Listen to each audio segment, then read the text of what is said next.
Another episode of Drinks and Discussions. Alongside Megan, I am Brian, and we will be your host this evening, alongside Big Jake, possibly Trey, possibly Marcus, possibly a plethora of other hosts that may join us tonight. So I hope you have your conversations ready, your comments, and your perspective, and more importantly, I hope you have your drinks ready for tonight. I'd miss you guys. I had a great trip on my golf trip. Can't wait to talk about that and plenty more things tonight on Drinks and Discussions. Sit back, relax, and let's all have a great time. Can you hear me, Megan? Can you hear me, Megan, at all?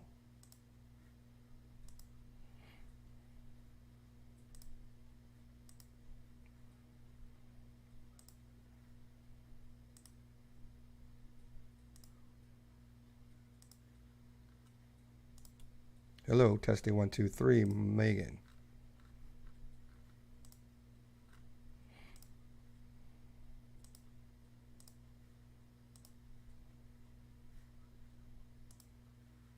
Hmm.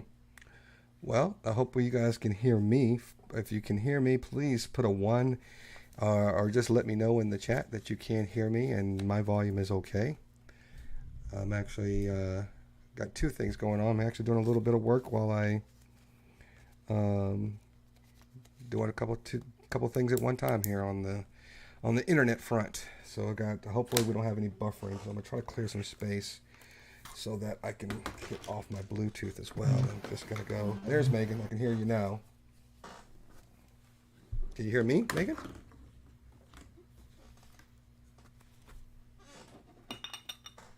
Are you there?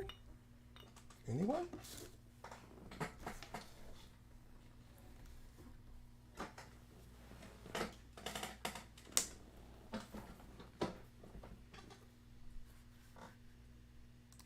Let's see what we look like on this live stream here.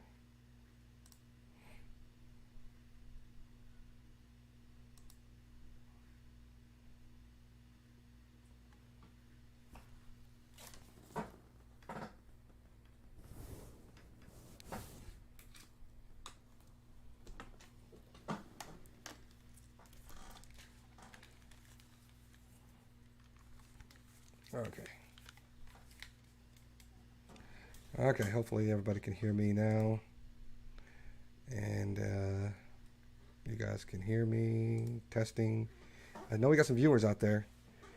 Yeah, you can't hear me through Discord. Okay, let me figure that out. Let me get that back out because I did make some changes today. But I thought you heard me earlier. How about now? Can you hear me through Discord?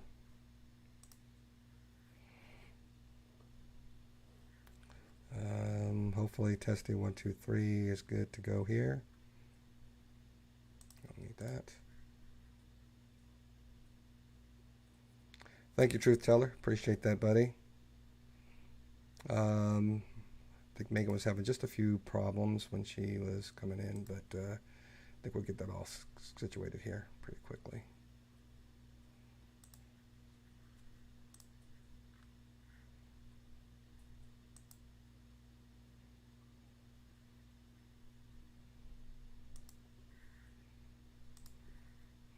Thank you, Crybaby Trump.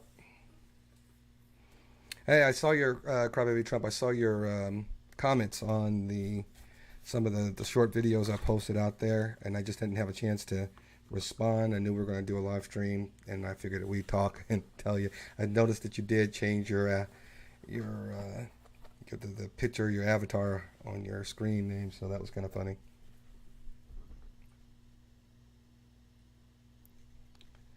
I heard something, Megan. Something like you were trying to come in. There you, there you go. Yep, I can hear you. If you talk one more time, and I'll see if everybody else can hear you too. I don't think they can hear you. Hang on.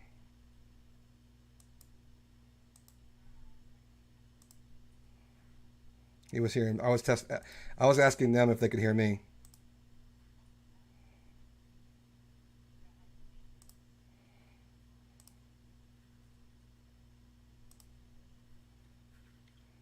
Okay, now I think I got you on the other side. Okay, try talking just to say something real quick, Megan. Yeah, you're not moving. All right, viewers. I'm thinking I might just stop the stream and start it over again. So please bear with me. I apologize for that. I'm not sure because I can hear you in Discord, but I can't hear you. I don't know if anybody can hear you in YouTube. Can anybody hear Megan? If you're out there watching,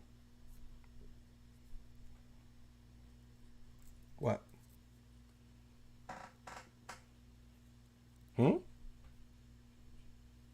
No, I just see the things go, the little dots going in circles. All right, guys. Can you guys hear anyone else other than me? Please let me know, so I don't have to. So I don't have to come back in and rechange everything.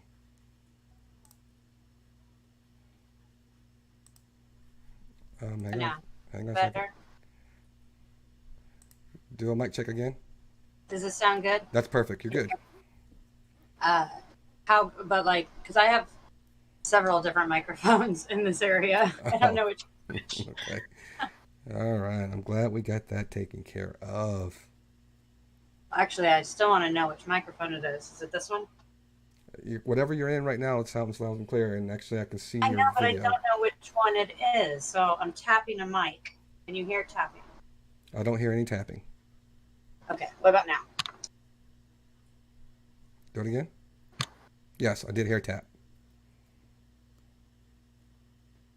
Okay. So that's the camera one. And now your camera is frozen. God, it's terrible. I'm frustrated. All the production issues we have on a live telecast. It's so great. To all 3 people watching. We're up to 4. We were up to 6, and then now we're down to 4. Let's see.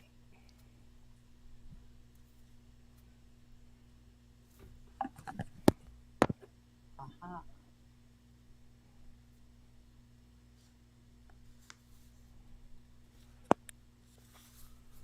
Okay, this is the headset mic. That sounds good. That sounds perfect, actually. Okay. That's the one I want. My camera is terrible, but what you gonna do?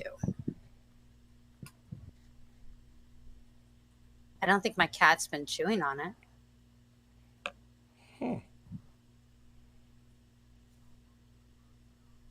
So, how's your week? My week was fantastic. I can't wait to kind of touch a little bit on my trip.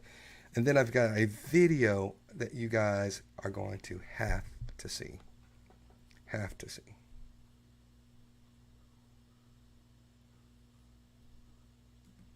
I'm going to drop this on this other side. I don't need to be on this thing.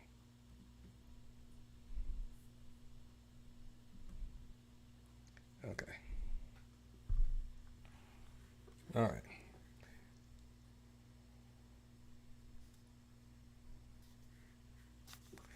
Hey, Ginger. Hello, everyone in the chat. While Megan is still doing her thing, I'm going to be the first one then to go ahead and show everybody what I'm drinking. It's a little bit of the same thing that I'm doing. I've been doing the last week or so too. We got these little bottles on the gift tournament, on the golf tournament. And it's just little bottle makers.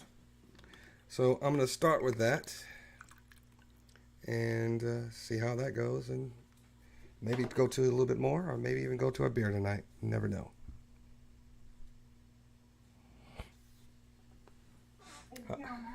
Hey, there is Big Jake. What's going on, buddy? Oh, sorry. Just give me a few minutes and I'll be back. Okay, no worries. Sorry I'm late. Can anybody tell me the big difference? Where's your webcam? Huh? I'll actually live right now. I don't want to turn my webcam on. You're. Hey, Jake, you're not muted. You gotta remember you're not muted. Hold on, guys. Okay, better. So, has anybody noticed anything different about me today? Anyone? I know we haven't gotten everybody into the chat yet, but I want to know if you guys can tell the difference. Hello. That's who's Jake? Who's that?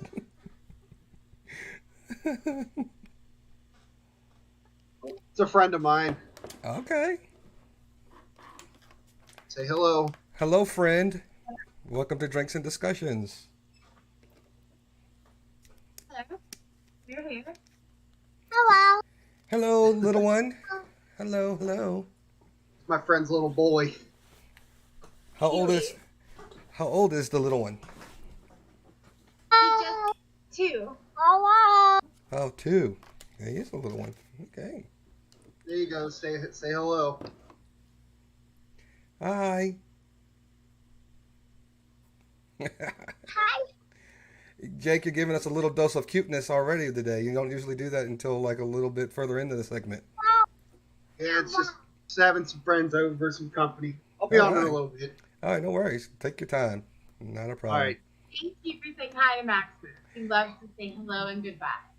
Hi. Hi. Bye. He loves waving. Bye. All right, Brian. I'll be back in a minute. All right. Okay, Chief, take your time, buddy. Okay, so while everybody is kind of streaming into the stream, I'm debating on whether or not I want to show you guys this now or wait till the end of the show. But I kind of want to show it to you. Hang on a second. No, I think I'm going to wait. I think I'm going to wait because at the end of the day, it's something that I think everybody's going to be in shock, not necessarily shocked, but it's going to be in awe.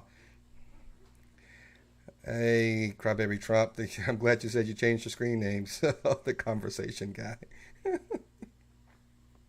Because you know I still have problems with Liz on the Flaky Jake sometimes. So I'm glad you made it clear that that's who you are. We got some good topics today, by the way.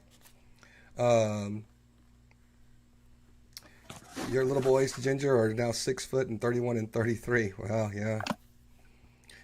Time flies when you have little ones, don't they? I mean, Jesus, I can remember when my little one was born, and he's 4. He's not grown up yet, but man, it seems like every day he's doing something new that makes me feel like he's kind of getting to that point where I won't be able to pick him up much longer. And I'm, if you listen to some of the other podcasts, I am a picker-up guy.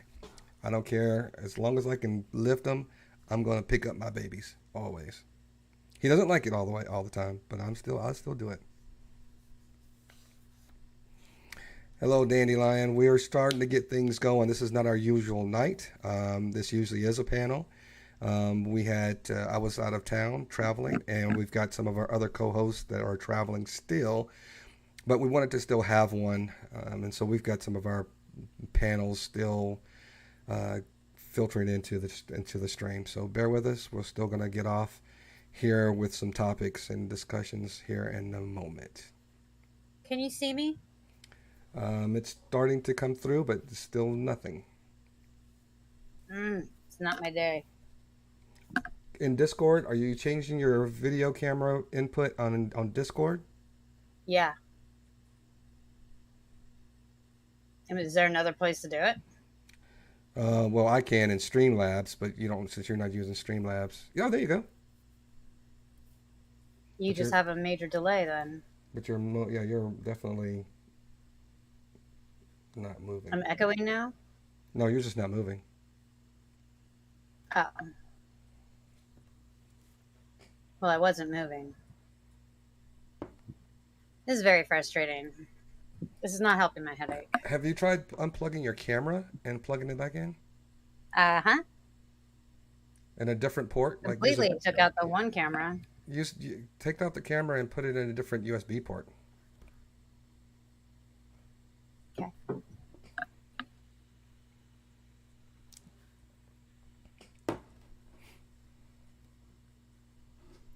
So, Ginger, you say you're 5 foot, and their father is how tall are they? How is the father? If they're 6 foot, I mean that's kind of. So they got the height from somewhere. I wonder if it's down further in the lineage. Is anybody else in your family or their father's side of the family tall?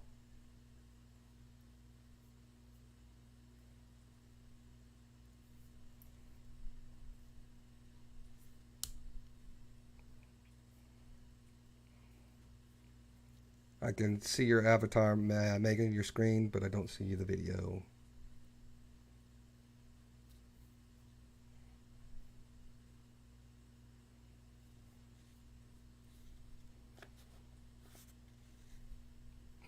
Technology isn't all it's cracked up to be. Megan's voice and audio was coming in pretty good earlier, and then we just couldn't never get her video up and going. But you know, at the end of the day, Megan, if your audio is working great, you know, that's really all we need.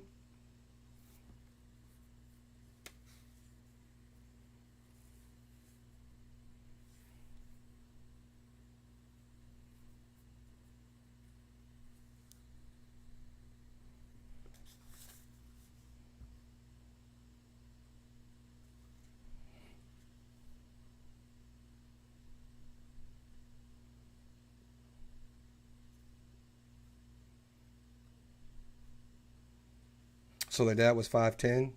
Okay. It's something in the food these days, I guess. I don't know. Yeah, if you got brothers that are 6 foot, that's weird that you got two brothers that are 6 foot and you're only 5'2"? Wow, that's some.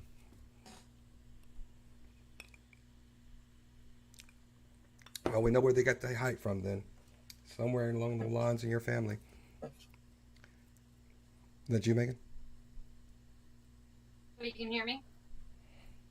Yep, I can hear you perfectly.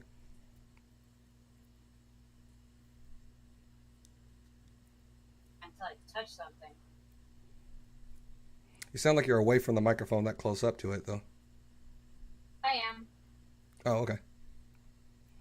Well, like I said, if your video doesn't come on this time, as long as you're on the audio, that's really kind of all we need, because we're going to be talking about some things that you kind of want to talk about. Bear with us, Dandelion. Don't go anywhere, or if you do go anywhere, come back, because we're about to get everything going. Started?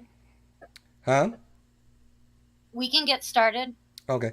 Hey, can you reach out to see if Nick 2 is around on Discord and see if he would join the panel as well? Yeah, And especially with this topic. Yeah, and I know Cameraman also was asking about it on Tuesday, and he was wanting to get on the next stream, so maybe hit him up, or just hit something in, put something in the general section and see if anybody is paying attention.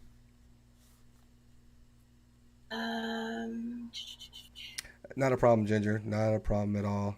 I've rarely used the voice to text. It actually works a lot better on my watch than it does on my phone. And that's just weird, because you would think that the microphone on the watch is smaller than on your phone, and yet it still hardly ever misses what I'm saying on my watch. But it always comes out gobbledygook most of the time on my phone.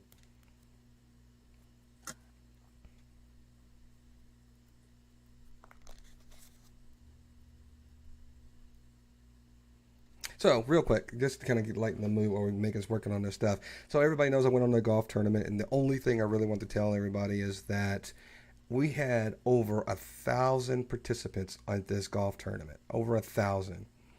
And who do you think, each hole, so there's different prizes you can win on certain holes. One's a hole-in-one, so if anybody gets a hole-in-one, they can win like a car or something. And the second one is closest to the pin, then you win a surprise, whatever prize that is. And then the other one is the longest drive. So it's usually on a par 5 to see who gets the longest drive. And who do you think got the longest drive out of all of the people that played? That's right. Yours truly. That's right. Golf clap? Golf clap. Yes, golf clap. Thank you very much. Thank you very much, ladies and gentlemen. Thank you very much. Thank you.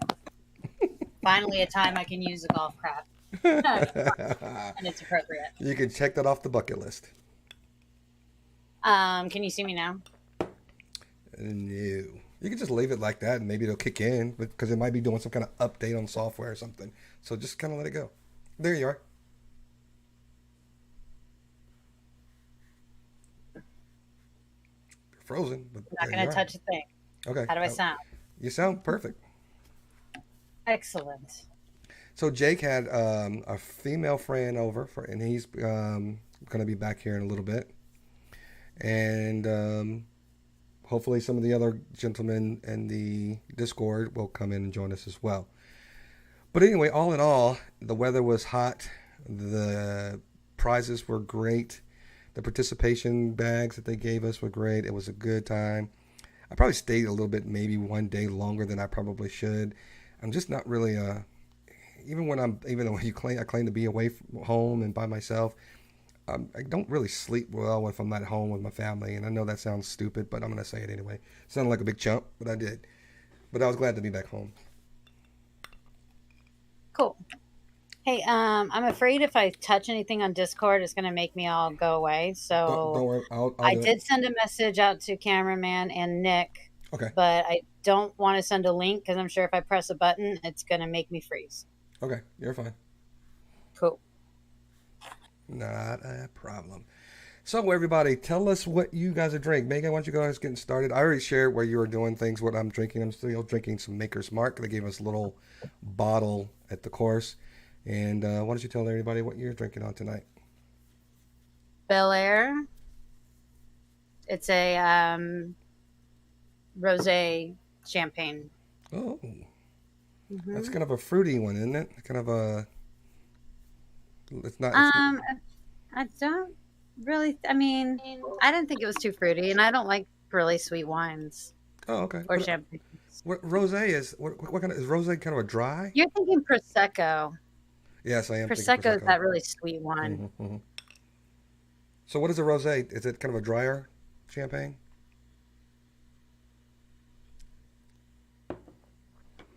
What did you touch, Megan? Because you didn't say anything. Uh-oh. Hey, Jake. What's going on? Got a smile on your face there, Chief. I hope we didn't disturb anything going on around the house, man. No, she was leaving. Okay. Kind of glad because her freaking kid was bouncing off the walls. I'm like, jeez, it's time to leave, and I got a live stream to go to. That's a 2-year-old for you, Chief. Yeah. Just waiting for my niece to get that old because she's going to be the same way. Absolutely, man. They don't stop until never. Yeah. No alcohol. No, my family. Sorry, go ahead. What's that? I was just saying that there's the conversation guy who is Crybaby Trump is not drinking tonight. He's just probably having a drink, but no alcohol. Where's Marcus at? Marcus is traveling back from Galveston. He said he may try to join in, but he might be tired because his first day back to work is tomorrow, so he might need a little rest. But if he jumps in, he'll jump in. But I'm not really counting on him to do that. Hey, it's cool with us, just three. Absolutely. The cameraman is here. Are you joining in on the stream? Just go click on the general tab in the general tab in Discord, and then you can join the stream, cameraman. I'm going to order me a pizza while I'm on that. There he is. What's up, cameraman? Oh, not a whole lot. Welcome How you feeling today? You all to right? the show. I was all right yesterday. I was just in a bad mood. Yeah. Megan, what happened? I think she's going to change something now because she said she's tired of this. No. I was gonna say, you notice how I show up and she leaves. You know how No, I show up and she leaves. no. Just talk, No, Megan. I've just been having issue this whole half hour. Don't worry about the video, Megan. Just you sound I'm not. perfect right now. You sound perfect. Other people came in and it kicked me out. It wasn't me. Oh, is that what happened? Yeah. So it doesn't matter what I do. Oh, It's you gonna know what? mess up. I did have the script running in the background. I forgot to turn it off. That's technical joke. Never mind. I'm just acting frozen. I'm gonna say it. It doesn't really work that well when you can't see your face that you're acting frozen. I know. All I have to do is be quiet. It's so much easier. You're perfect. Yeah, just Nobody move. I, Don't press any buttons. I Yeah, told you you. guys threw me off streaming on a Wednesday. Yeah, I kind of Yeah. I alluded to it. I thought I had mentioned it. I wasn't 100% sure if I mentioned it on our last podcast that I was going to be traveling and that we were going to try to push it out a day. And then when I got on at the airport, I was not sure if I had done. I know I didn't do a promo, so I waited to the last minute to do a promo. This chance that we're pushing it. That's why we don't have some of our regulars in the chat right now as well. So they probably did not get the message that we were. I could have swore you did say something about it. I thought I did. Yeah. You said you were going out of town, but you didn't know if you were going to be back in time. Right. But anyway, that's the pushback while we got we're doing it today instead Speaking of of, yesterday. Speaking of airports, you know what my favorite guilty pleasure to do at airports is? Tell us. I have a whole stack of those stickers that look like receptacles for power. What? There's no power outlets at airports, so I just stick those up randomly, and people from across the room think, "Oh, there's a power outlet," and they walk up to it, try to plug in. It's a sticker. Oh my gosh. Yeah, Oh man, I've seen that's videos like hilarious. Do you That is a good guilty Do you have pleasure. video of people doing this? Sometimes I record it if I'm still around. Wow. I've actually seen that on some prank channels. Oh, dude, I've even gotten myself on it a couple of times. I'm like, "Oh, a socket," and totally forgetting that there's no sockets anywhere ever. It's Like funny you're They have, watching. like, purposely little designed islands to not give you access to power. Well, they have them in the chairs now. So if you go sit down in the chair, if you look below your legs, they're like these little things that everybody can share. Almost in Okay, every that's airport that I have now, I go to now, they have those. So power is abundant. And then you can always go to one of the restaurants. The restaurants usually have some kind of power at either the bar high tops or somewhere that people sit Yeah, and do but that. if you go in there and you just hook up to the power, they'll ask you to leave, and once they've asked you, you've Oh got to yeah, leave. yeah. You gotta order some beer or something. I know, I just want power, bro. We're trying to This was grift a me. power. Just can't afford a $12 I beer. need some Candy Crush while I'm at 10,000 feet, otherwise I am going to freak out. Nobody wants that. Speaking of freaking out, did you guys hear? And this is a true story. I'm not making this up, and I did not know about it. And my wife told me she didn't tell me until I was back because she didn't want me kind of freaking out.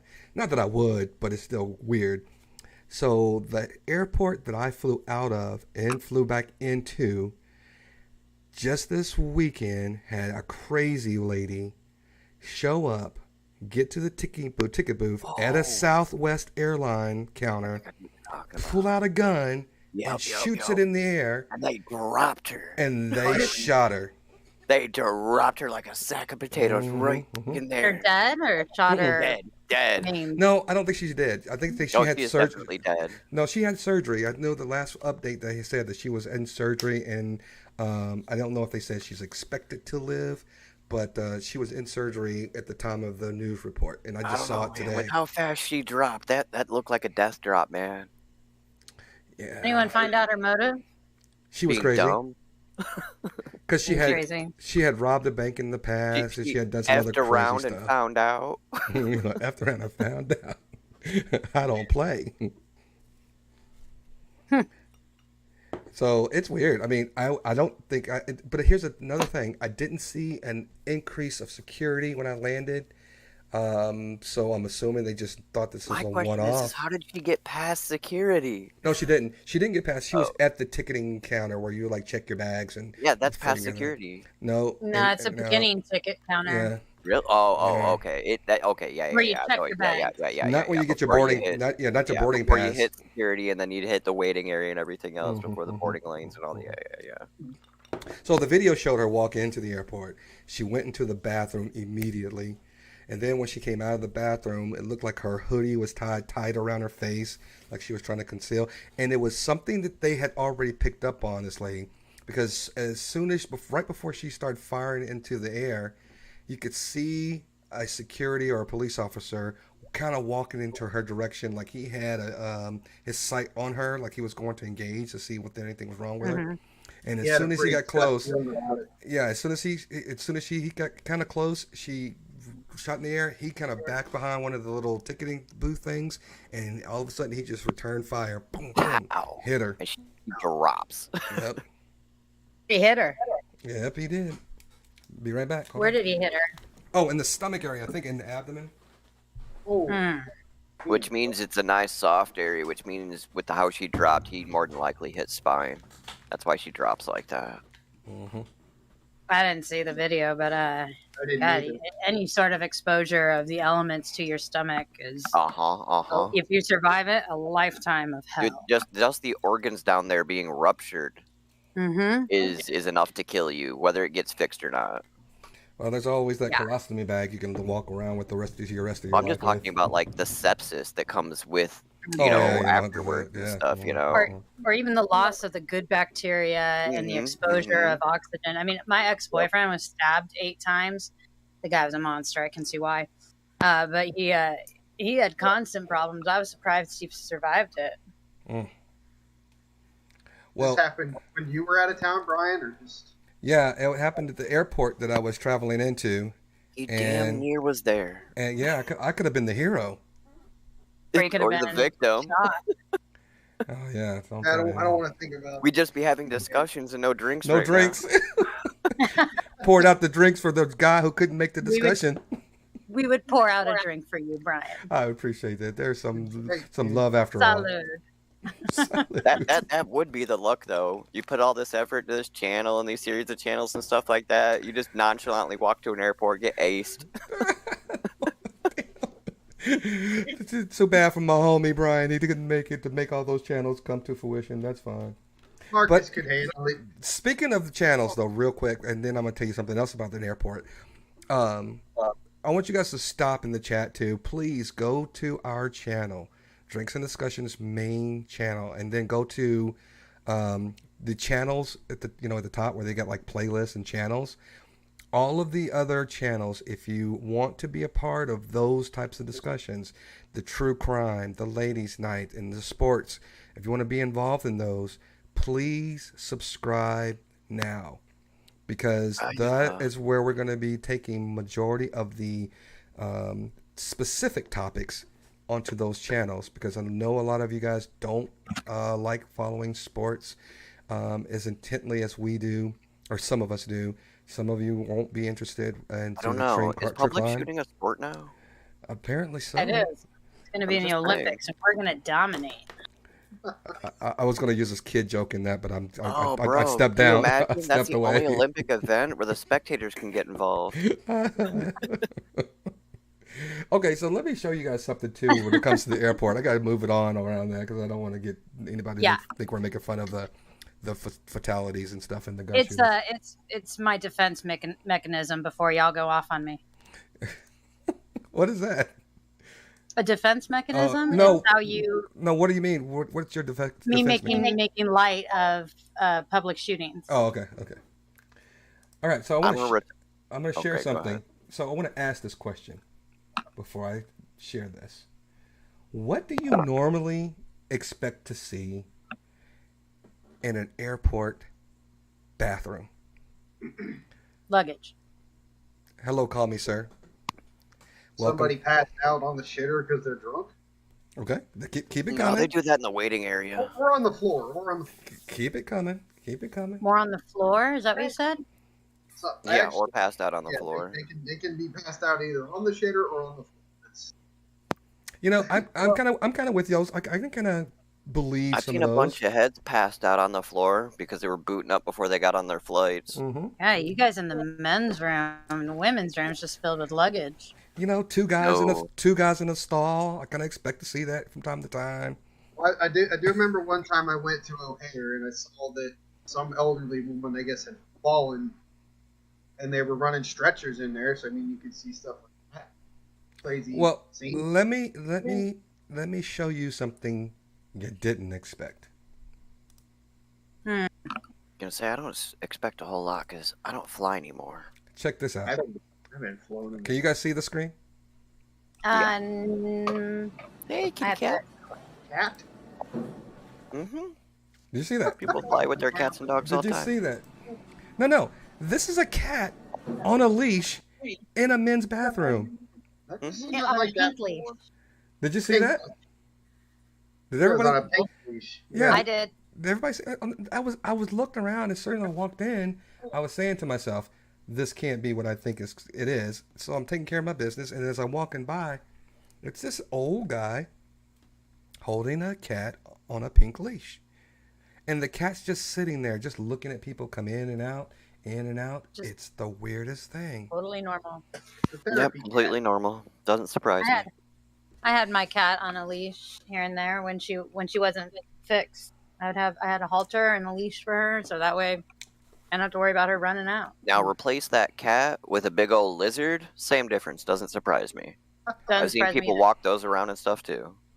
The thing is that guy had a choice. Either he holds his wife's purse Or he the holds the leash. cat. Wait a minute. You guys are missing the point. This is not a guy standing outside of the restroom. This is a No, guy cat went with him. in the restroom. Mhm. Yeah, he's With the cat. So Maybe the cat had to go. if his It's wife, not like he's penetrating the cat or anything. It's just No, no, in no, the no. bathroom. no, I'm just saying, if he's holding the cat for his wife shouldn't be in the men's bathroom unless they are a gay couple. I get it, that's fine. But that's Well, then it just- would be two husbands. but There would They be a went to wife the bathroom involved. together. and then She went in the ladies' room but then I'm with thinking all the bags. And he if- went in the men's room with the cat. if Yeah. it's an emotional support animal, they usually have not the emotional support animal. Well, see, it's the it's not his emotional support animal. it's the what's the other one that you have to have the sign on it saying that it's Service a animal. service animal. Service Right. animal. So it wasn't a service animal, and then if it's a support animal, if it's a cat, don't they usually have them like in a little bag that the cat has to, Only like, on the meow? airplane. Yeah, just- only on the airplane. I've just never seen a cat on a leash in an Mhm. airport. Sometimes you'll see the small Well- dogs and stuff like that. I've seen Crazy. snakes, lizards. You've never seen me with my cat in the airport then, because I do have her in a carrier going through That I've seen. waiting in line for security, and then at security I have to take her out. She's a good reason not to go through the X-ray thing. Now, do you let them pack your cat in the underneath, or do you take your cat as carry-on? Carry on. Okay, good. Mm. Your cat likes you a lot more for that. But yeah, now I have two, so I'm gonna have to find another passenger to be I like, can't hey, can you explain that find enough cat? to the people that travel with their pets. If your pet is too big to Mhm. take on as carry-on, he's too big to take with you. I'm sorry. Get over it. Yeah, my cat is she's amazing in the airplane. Like she's just pissing and moaning the whole time I'm walking through the airport, and I roll up to where we're all waiting and for our airplane. People are like, "Oh shit, I don't want to sit next to this woman. It's worse than a baby." And then once we get on the airplane, quiet. And we had to stop, and we stayed on the airplane. So I took her out, and I let her just kind of sit in my lap. And people are like, "I didn't even know she was on the airplane." I'm like, Mhm. yeah, she's pretty good. Once the pressure changes, she's really gonna shut up because that's her defense mechanism kicks in to stay quiet. At least it's supposed to anyway. In a It's all perfect new world. information to me because I've never taken an animal. I haven't either. It's always, can we get somebody to pet sit? That's it.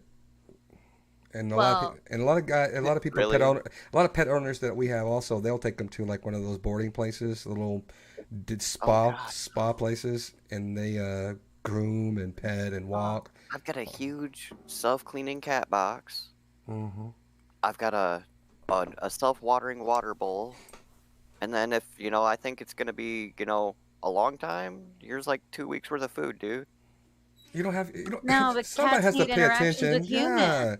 Yeah, If nobody's gonna be there, then nobody's gonna be there. you gotta have a But the pet cat sitter. needs the interaction. I mean, Tough that's a cookies normal for the everyday cat. thing. Well, you're not a very good cat owner. The cat's depressed that nobody's there. Oh no, my cat loves me. He brings me dead animals all the time. He brought me a coon the other day. That thing must have weighed like 20 pounds. Oh, your cat's outside, Well, yeah, indoor, because outdoor. he's got some separation anxiety. But even so, my mom wanted to see her Yeah. grand fur baby. Guys, Hey, Jake. Yeah. so apparently when I did my checkout on my thing here, I put it in for pickup instead of delivery, so I got to go pick my pizza up. I'll be right back. Oop. Oh, okay. All right, I'll be Take right your back. Have fun. Don't Okay. rush. Don't rush. Take your time. No speeding. No, I don't want to get That's so another ticket. hypocritical of me to say. Go ahead. I was just saying no speeding. I don't want to get another ticket. Knock on wood. All right, I'll be back, guys. Alrighty. All right, guys. So let's kind of get into it a little bit of what you just turned your camera on, Jake, not off. Hold on. Please. Okay. Um, if you guys got anything that you'd like to talk about in the chat, let us know. We have a couple of things that we have to discuss. I think hopefully Megan didn't get kicked out because Jake left. It's weird that happens. We've got some topics that we like to talk about. But until then, I'm going to ask Mr. Cameraman any topics that are on your mind that you would like for us to delve into. Oh man, where to even begin? Not really off the top of my head, but I definitely have an opinion on anything you would ask me, though. I did believe that was going to be the case. So let's get Megan back on here because this is something that she wanted to talk about. And You don't see me? Not yet. We hear you, though. Yeah, you still sound fine. Mm. I was gonna say, yeah, you sound I'm fine. here. just I don't mean, see you. and my I'm gonna pop up any minute now. Yeah. Yeah, but see what happened? Jake left, and it just Yeah, I was wondering if that happened. worked all hell on my system. You might have to just restart your computer. I've already done that. What's Twice. what's a teacup chow? Oh, a teacup chow. Wait, what? They have teacup chows? Yeah, they have Yeah. teacup anything. Now that we know how to I manipulate grew the up with gene for it, chows. you can make anything a teacup. You can make midget people, midget anythings.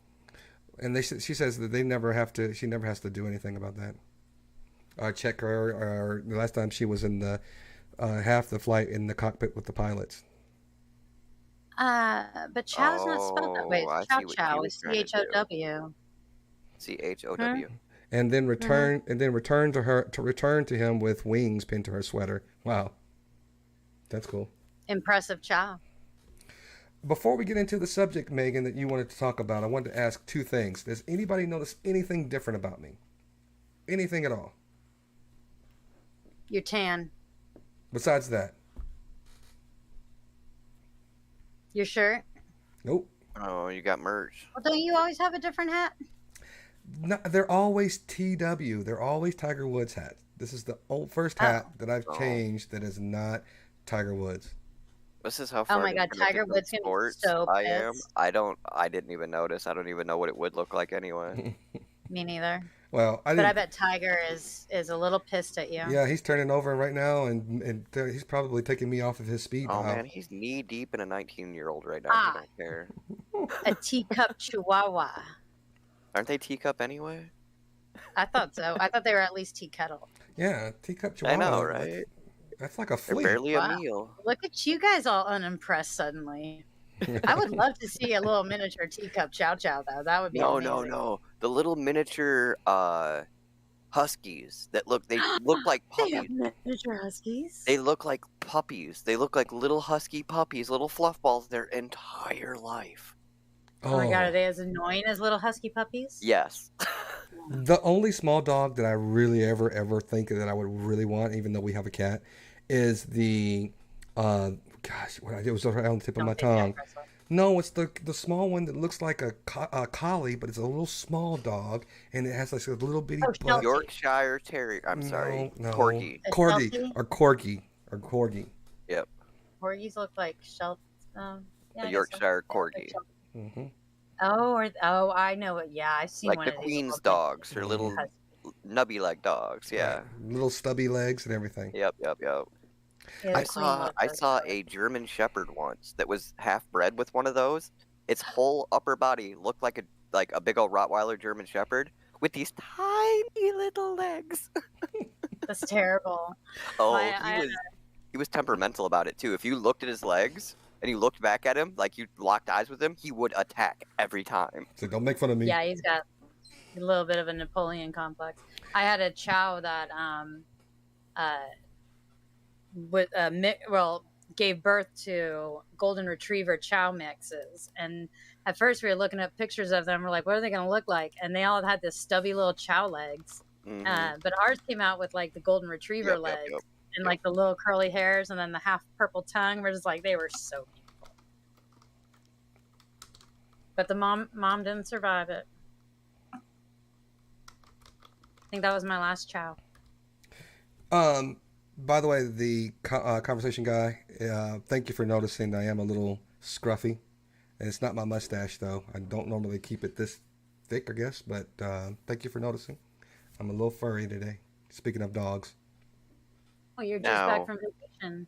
What's the longest you've ever grown your facial hair? In November, I always do no shave November. Yeah, but how long does it get? What's the longest it's ever been on your face? Oh, the longest? I think 30 days has been the longest it's been. But as far as Yeah, the but how length, long does the length of it, it's probably been, it's been kind of like Okay. right here. For me, no shave you say, like, November half doesn't inch? start until winter break, or doesn't end until winter breaks. So I just don't shave like all winter long. I look like Grizzly Adams when I'm done. I got a beard down to like halfway through my chest. Oh man, no, it doesn't get that crazy. And then now I'm starting to get that gray stuff kind of growing in. I actually don't like it, so I keep it kind of close to the vest as much as I can. The first place you get gray. If you've got a significant other, get rid of it. Get rid of the gray? Yes. Why? Why?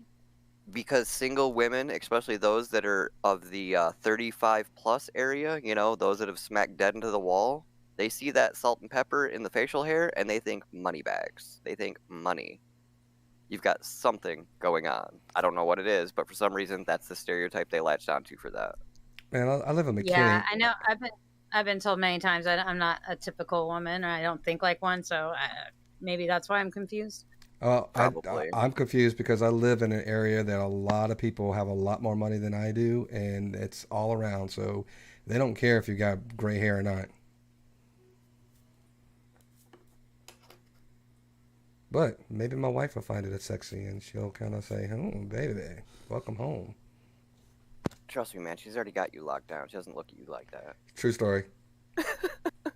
Truer words never spoken. I've been married before. I know this man. I got him. Tell you what, though, I will never do that dance again. I know this one's for the long haul, so I'm good on that. I'm hoping somebody and everyone finds love, like I found love. Bro, I got did so dirty. I got did so dirty, you probably wouldn't even believe how dirty I got done. Oh, jeez. Let's save that for call drinks and discussions relationships. Is that me or is that Megan? No, I think that's Megan. Yes, definitely Megan. It sounds like every time you're speaking. Ow. I'm trying to see if I can mute. No, I think it's her microphone. Yeah, so I'm trying to see if I can mute her. Let's see if that happens again. Are you still hearing it? I'm not hearing it. Yep, I can see your light lighting up. Yeah. Oh, I muted it. I'm still hearing it. Yeah, I'm still hearing it as if she's not muted. No, it sounds like every time you're speaking in your microphone there, Megan, it sounds like a mosquito. Okay, all right, I unmuted her. Hi. Hey, Hello. good. You're back. Damn it. You're good. You I sound really good. wanted to go outside and smoke a cigarette because I'm Oh, you getting probably super still can. frustrated. So I was going to do it with my cell phone, but there's no place to plug in my headset into my cell phone. But then I have this other contraption, Oh, but go ahead, and it's broken. go smoke. Ain't got We'll enough fancy- we'll carry No, it. no, no, no. We'll carry It was going to be relaxing to do both at the same time. So Oh, gotcha. no worries. All right. So what I would like to do then, since you're back, is to give you the floor. You have the topic. Let's get after it, folks. So the topic is education, because I mean, there's so many subtopics with that. First, Oh, yeah, right. the lack that we pay our teachers and we expect them to buy a lot of supplies on their own. I didn't know any of this until Oh, you I didn't mean, know that? I didn't think it was that way when I was in school. Yes, it was. Mm-hmm. It's Like always been all that the way. supplies, like pencils and all that. That's All just of it. terrible. All of it. And Any- then Everything but the walls, desks and, the physical room itself, everything else is furnished by the teacher. And we pay them shit. And we And expect we them pay them to dog shit. and we expect them to put in long hours and teach and And mold our deal with- children and deal with deal now with the mental issues. Uh-huh. Mhm. Oops. But yeah, the potential for lethal violence, just generality, like, you couldn't pay me enough to be a teacher right now. Like, definitely not what you paying teachers right now. That definitely ain't gonna get me. So we have a lot of teachers. I come from educators in my family, and we have friends who are current teachers. Several of our friends are married to teachers or a teacher, and they're at that push right now where they ask now on social media, if you got anything that can help me with decorate my room, if you got anything that can help as learning materials for my class, especially elementary level teachers. They are always asking for something that they can help, they can use to help throughout the course of the year. And realistically, the younger the student would be, the more funding that teacher needs, because you need to inspire those children sooner rather than later. Mm-hmm, mm-hmm. Because the sooner you get them inspired, the sooner they will interact, they will progress forward, they will apply themselves. But you got to inspire them to do so first. You can't force them to do it. You can't try to force their hand under water to drink it. Just not going to work. But you got to do it young. Yeah.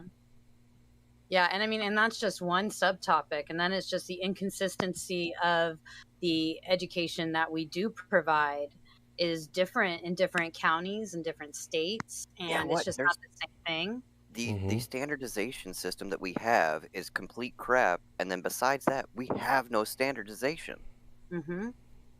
Well, I mean, Common Core is crap. we're at a standstill in our society where everybody thinks that, on one flip of the coin, don't take my rights away to have this, that, or the other. But on the other side, if it doesn't fit my narrative, you have the ability to take it away. And that includes school books, curriculum that's being taught. If it's political or can be made political, you're going to hear about it. And I hate to say this, but when it starts affecting the educational system, I think we've kind of basically given up as a society in educating our youth. And I feel really sorry for how our younger generation are being brought up and educated. I will agree with that wholeheartedly, but I'll play devil's advocate on this one. So, where does it say that any of us have a right to education? No, that's not what I'm saying. Oh. I'm not saying that this education is a right. I'm saying when you talk about rights, I have a right to own this, I have a right to do this. You also have the freedom to express yourself. We have freedoms to have media at our fingertips if we wish. We don't censor. There's no censorship in America. But then, not supposed to be, but yeah. But then we have, again, at the flip of the coin, we people say, well, you can't talk about slavery or you can't teach this in your school curriculum. But on the flip side of that, they want to make up stuff like you're teaching. What's the word that Trump used the other day? You're teaching transgender. They believe you're being taught transgender in schools. So you can't teach that, and that's a made-up thing. Nobody's teaching transgender. I don't know how you teach that anyway. But they also want to ban certain books when it talks about the full history of America. Right. Well, censorship inside of government has been around since the inception of government. Absolutely. If something is true and they don't want you to know about it, they just get rid of it. Certain religion was banned because they thought there was some type of devil worshippers or whatever the case may be. Even though they say that. Even then, if you have a right to practice your religion, they have a right to worship and practice these other people. They have a right to do it too. You're getting if you worship the hypocrisy. God and they worship the devil, that's between you and your deities. You have no right to go stop them, the same as they have no right to stop you. Now you're catching on to the hypocrisy that I allude to all the time. Oh, they're devil worshippers. So what? You're a God worshiper. You both have the same rights. Mm-hmm. Now, And, teachers. I mean, the thing. Go ahead, Go man. ahead. No, go ahead, man. Oh, I was just like, before education was so politicized and parents are just like, no, I don't want my kid taught this. Like, I don't remember it being that big of a deal when I was a kid. And I don't see what was wrong with our education. I mean, now I kind of look at some adults and I'm like, you Our didn't get the same education when as we me. were kids in public school and stuff like that was actually pretty darn good when you look at the comparison to now. It Let was me- pretty darn good. Megan, let me Yeah, ask you. Let me ask this question: what do you think that should be taught? Because I know you had mentioned even some of the electives that are not available out there. If you can list 4 things, or just say 4 things that should be taught that is no longer taught or being discussed as not being taught in the future, what would you say those topics would, or those electives or those subjects would be? I mean, I think art is a big one, especially for like special ed schools. Let me tell you why I'm asking, because I'm going to put a poll up to ask people which ones they think that should still be taught. So that's why I was asking. So I'm going to put a poll. Okay. Home ec for sure. Um, Home ec. Hang on, Jake. Art. So home economics, or foods as they called it when I was Home in school. economics is part of it, yeah. And then band, choir, any of those that are on stage and music oriented or acting oriented. So one of those 3. Is that 3 I've said so far? Yep. And auto mechanics, because I freaking loved auto mechanics. Well, that's an elective. That's a trade school thing later on. I took a But class. you could take it in high school, and that was amazing. Right. To be more familiarized with the operations and everything else. Yeah. Yeah, and if you don't want to go into mechanics as an adult, then you can take it and still know something. Exactly. You still got When to you flip the get a door. flat, you can change a tire. Like it just gives you knowledge. So you had art, and then you had Home ec. home ec.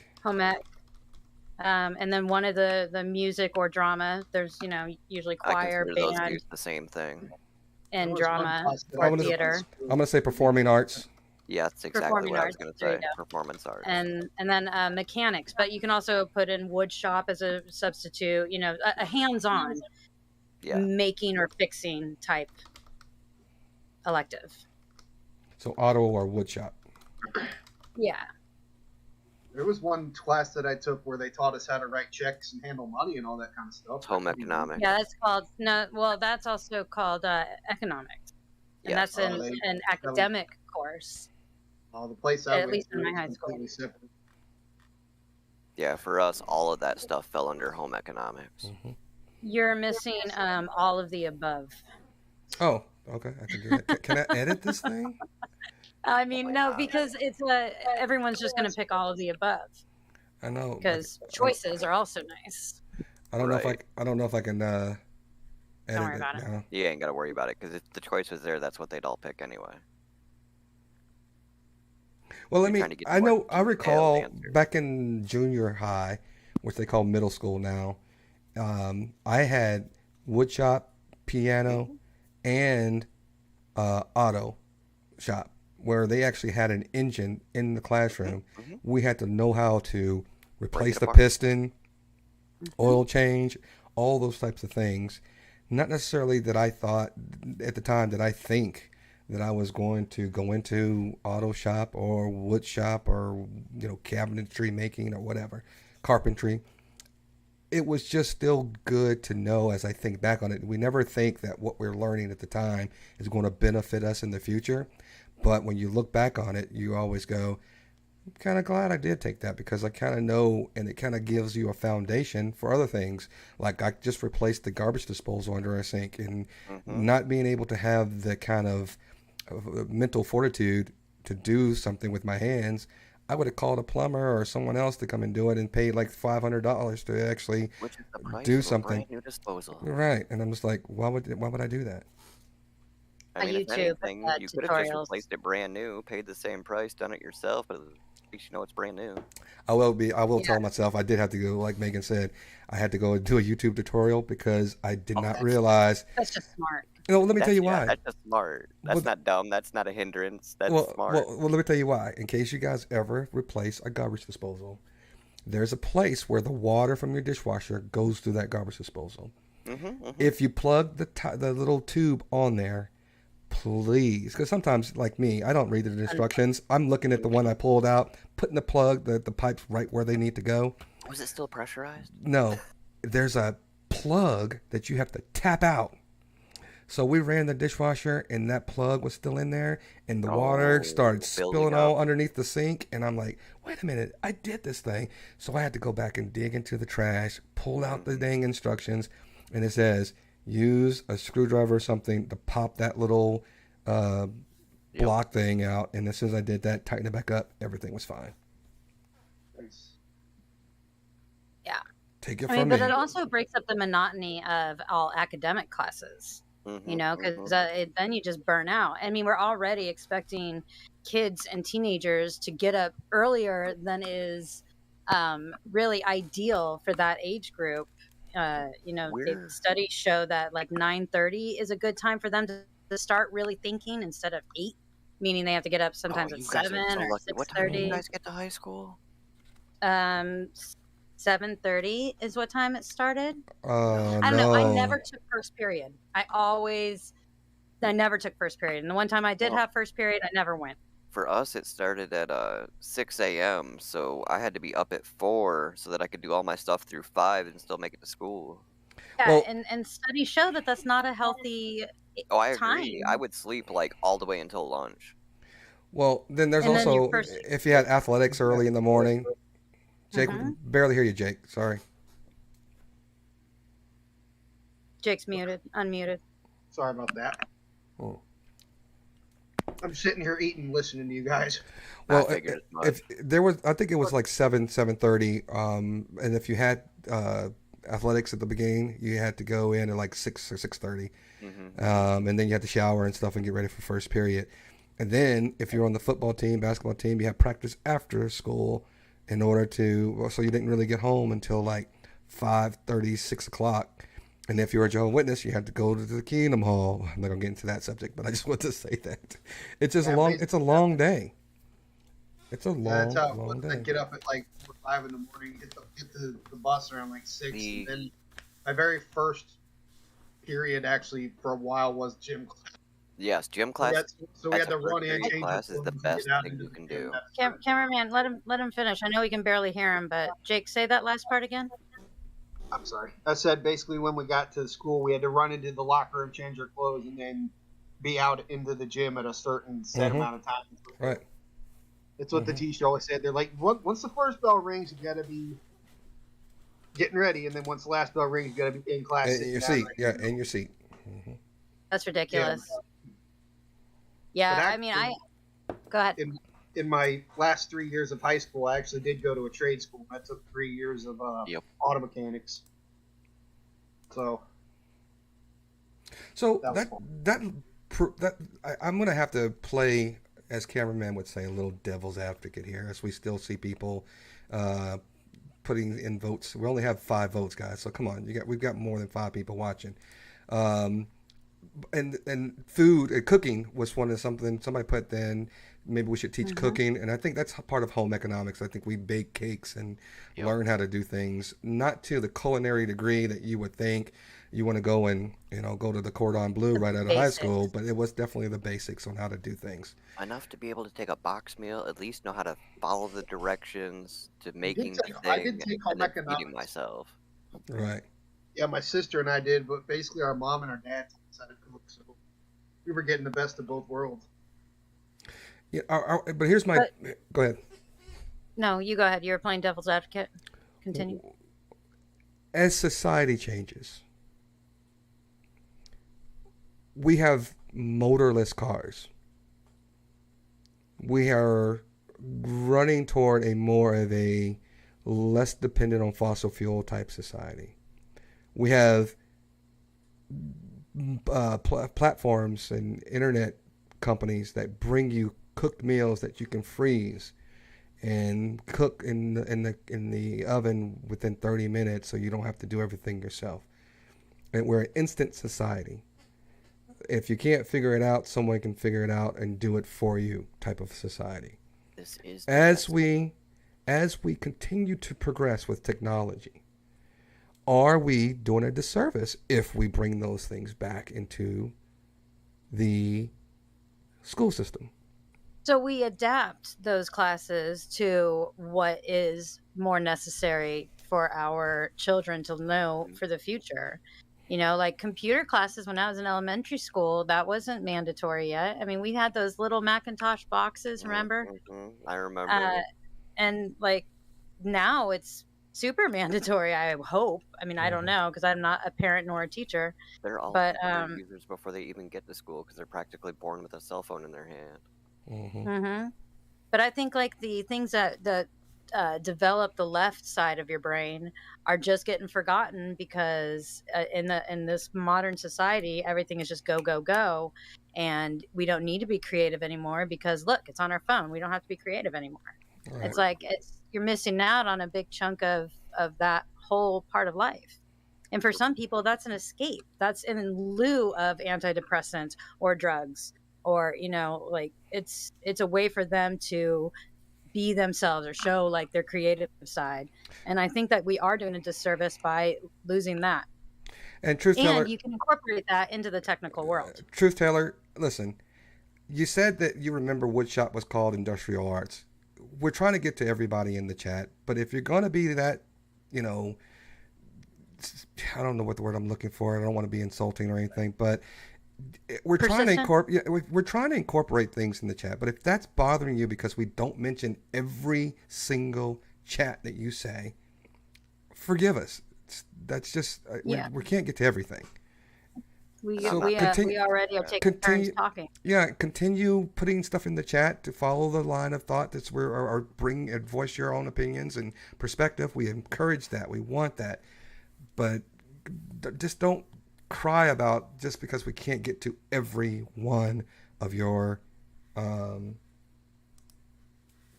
chats.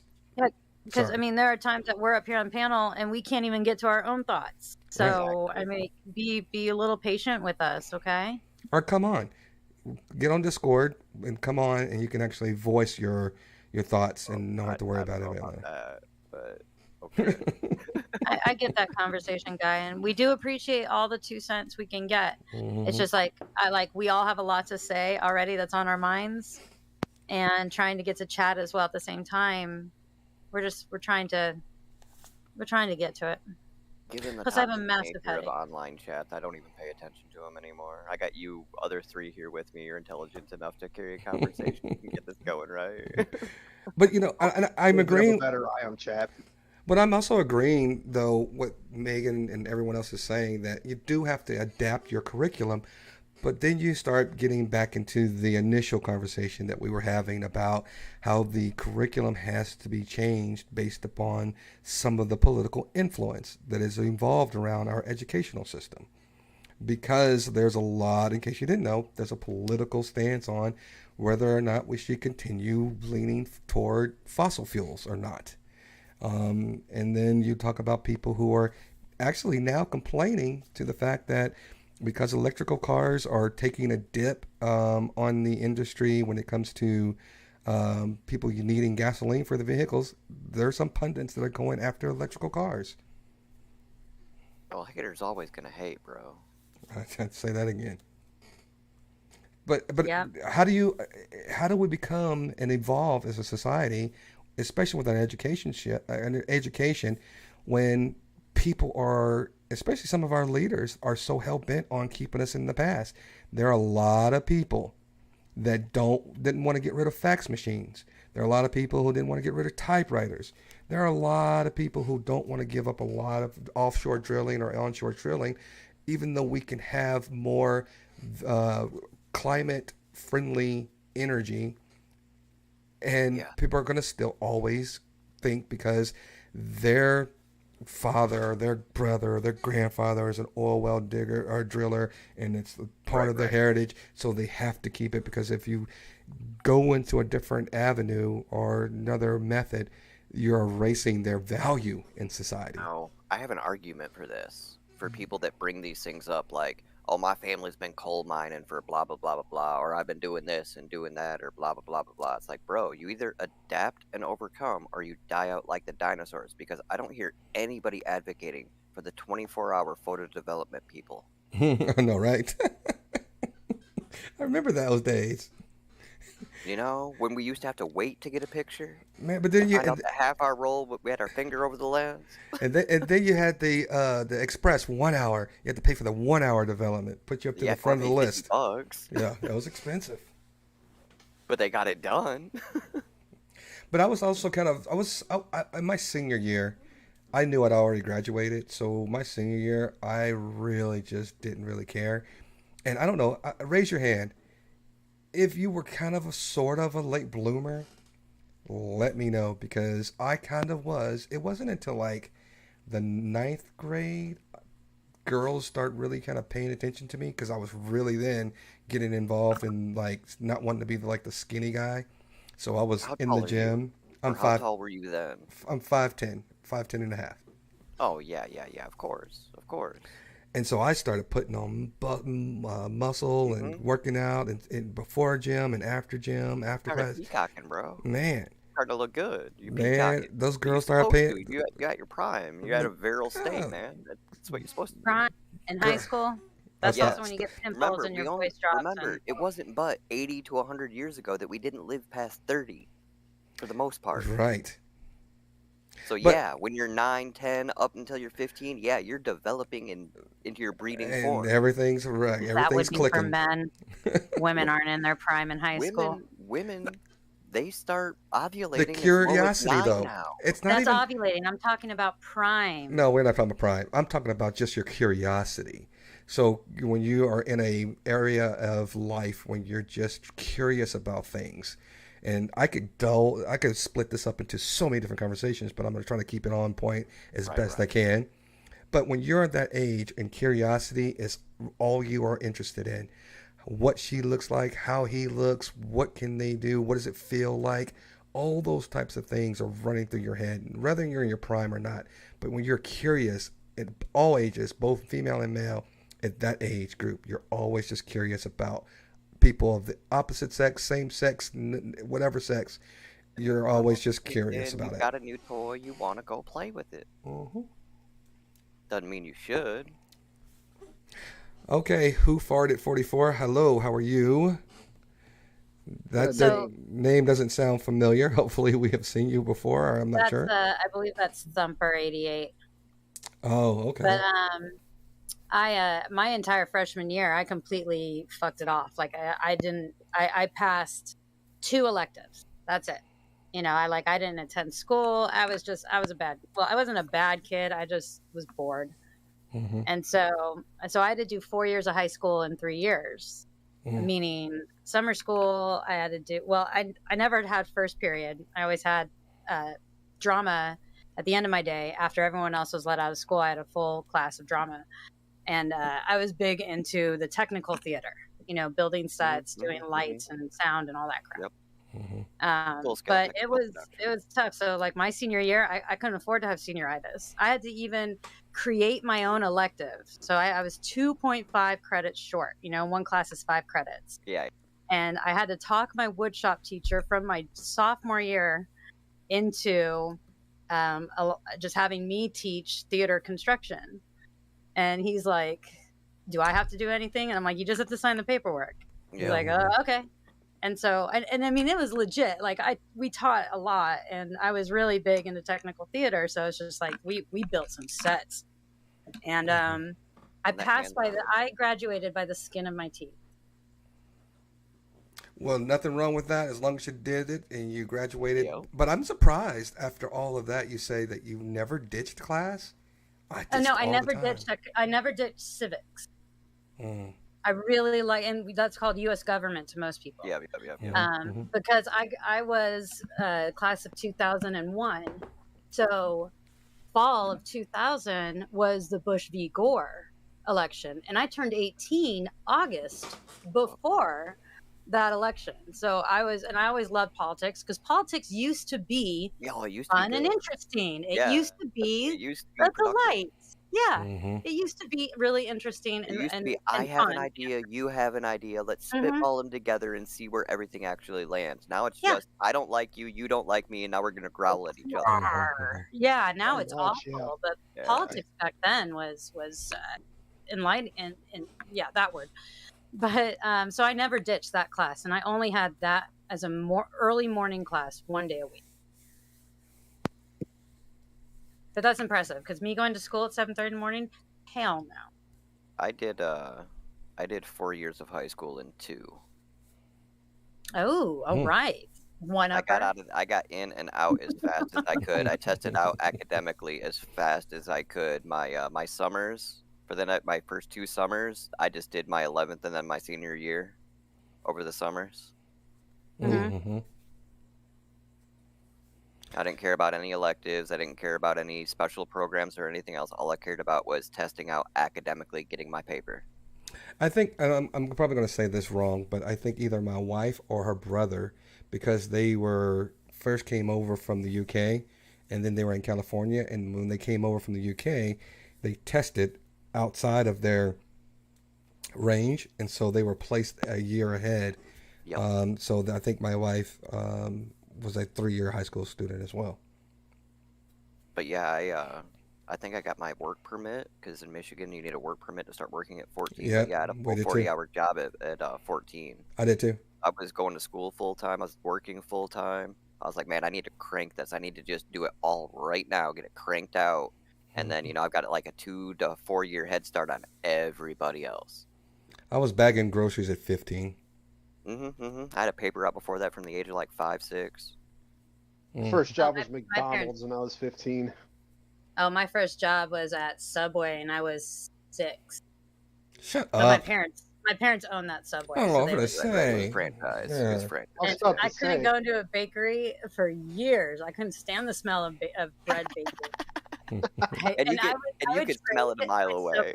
Yeah, and I would trade my Subway sandwich for like a smushed peanut butter and jelly sandwich. Yep. You were getting tired of all the Subway.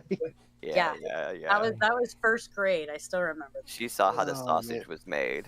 Oh no, round table room sausage on pizza for me. I don't think sausage was an option back then in Subway. Subway had like 12 ingredients, including the bread. I'm just saying, you knew how everything was made and all that other stuff, so you were not about it. I can't eat Subway because every time I would go there, they're supposed to toast the sandwich, but like I'd get it toasted, and then I'd sit down to eat it, it'd be all soggy by the time I get started eating. It's like every time it's just gross. Yeah, it's because of the You ingredients gotta you're putting avoid on the it, or oil. heavy water. Mm-hmm. Yeah. Your They're- lettuce. Conversation or guy. peppers. Conversation guy, you remember journalism class? I don't think I had journalism as an part of elective. civics now. It should be part of civics. You Yeah. don't need journalism anymore because now it's just any Yahoo with a camera can be press. Well, that's how it's always been, but you needed to know the code of conduct and ethics in order to actually conduct regular activity. I see where Otherwise, Megan. I feel I know. bad. I know where Megan was going with that. 'Cause I feel bad for the people who actually went to school for journalism. I know, and like all right? these other people are like, I'm the press. And it's like, I went to school for 4 years for this shit. Right. It just means you're more qualified to be in a professional setting. It doesn't mean that anybody else can't just do what you're doing. They can still do it. You're just more qualified to do it in a professional setting. I probably get hired and get Hello. to make real money. Exactly. Hello, Veen, out there. We see that you've arrived. Good to see you. He was stocking shelves at 12 and restocked weekend market as well as cleaning stairs and beauty shop. Yep, That's a yep, lot of yep. jobs Any at odd 12. job- Wow. Any Yeah. odd job that had come around, man. You got $5, you offering $10. What do you offer? You need your gutters cleaned, you need your yawn. Am I the only lawnmower. one? Am I the only one that mowed lawns also just for their neighbors to see if we can make a No, couple of money? Kids Mowed don't a do couple that lawns at here and all there. anymore. Whenever I would mow my lawn, when it was just me and my mom, every time someone would, it would always be some guy stop while he was driving by. Young lady, do you need some help? Oh Like, yeah. It's pushing this thing Mhm. Right. in a line. Like, no, I'm Back fine. and forth, back and They're- forth. It's they're like, hitting- oh, Megan, they're hitting on you. Come on, you knew Yes, that. they were. Oh, I know, but it's Yeah, the it was same. either Would you Like like to anytime I be in need that to white jump panel van? Yeah, I it wasn't was that either cutting grass or when it would snow, me and my sister would be the first ones out Oh, trying yeah, to. first one's out.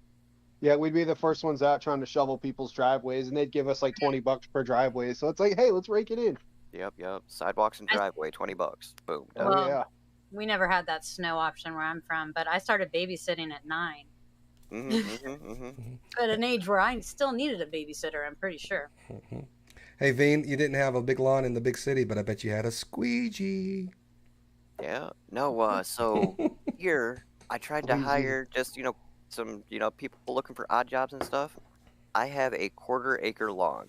That is it. It is super easy to mow. It's all laid out and everything. They want at least $100 per mow just to mow my lawn. Yeah, it's about like that How- here. It's about. Oh, For that how is- many that is, acres?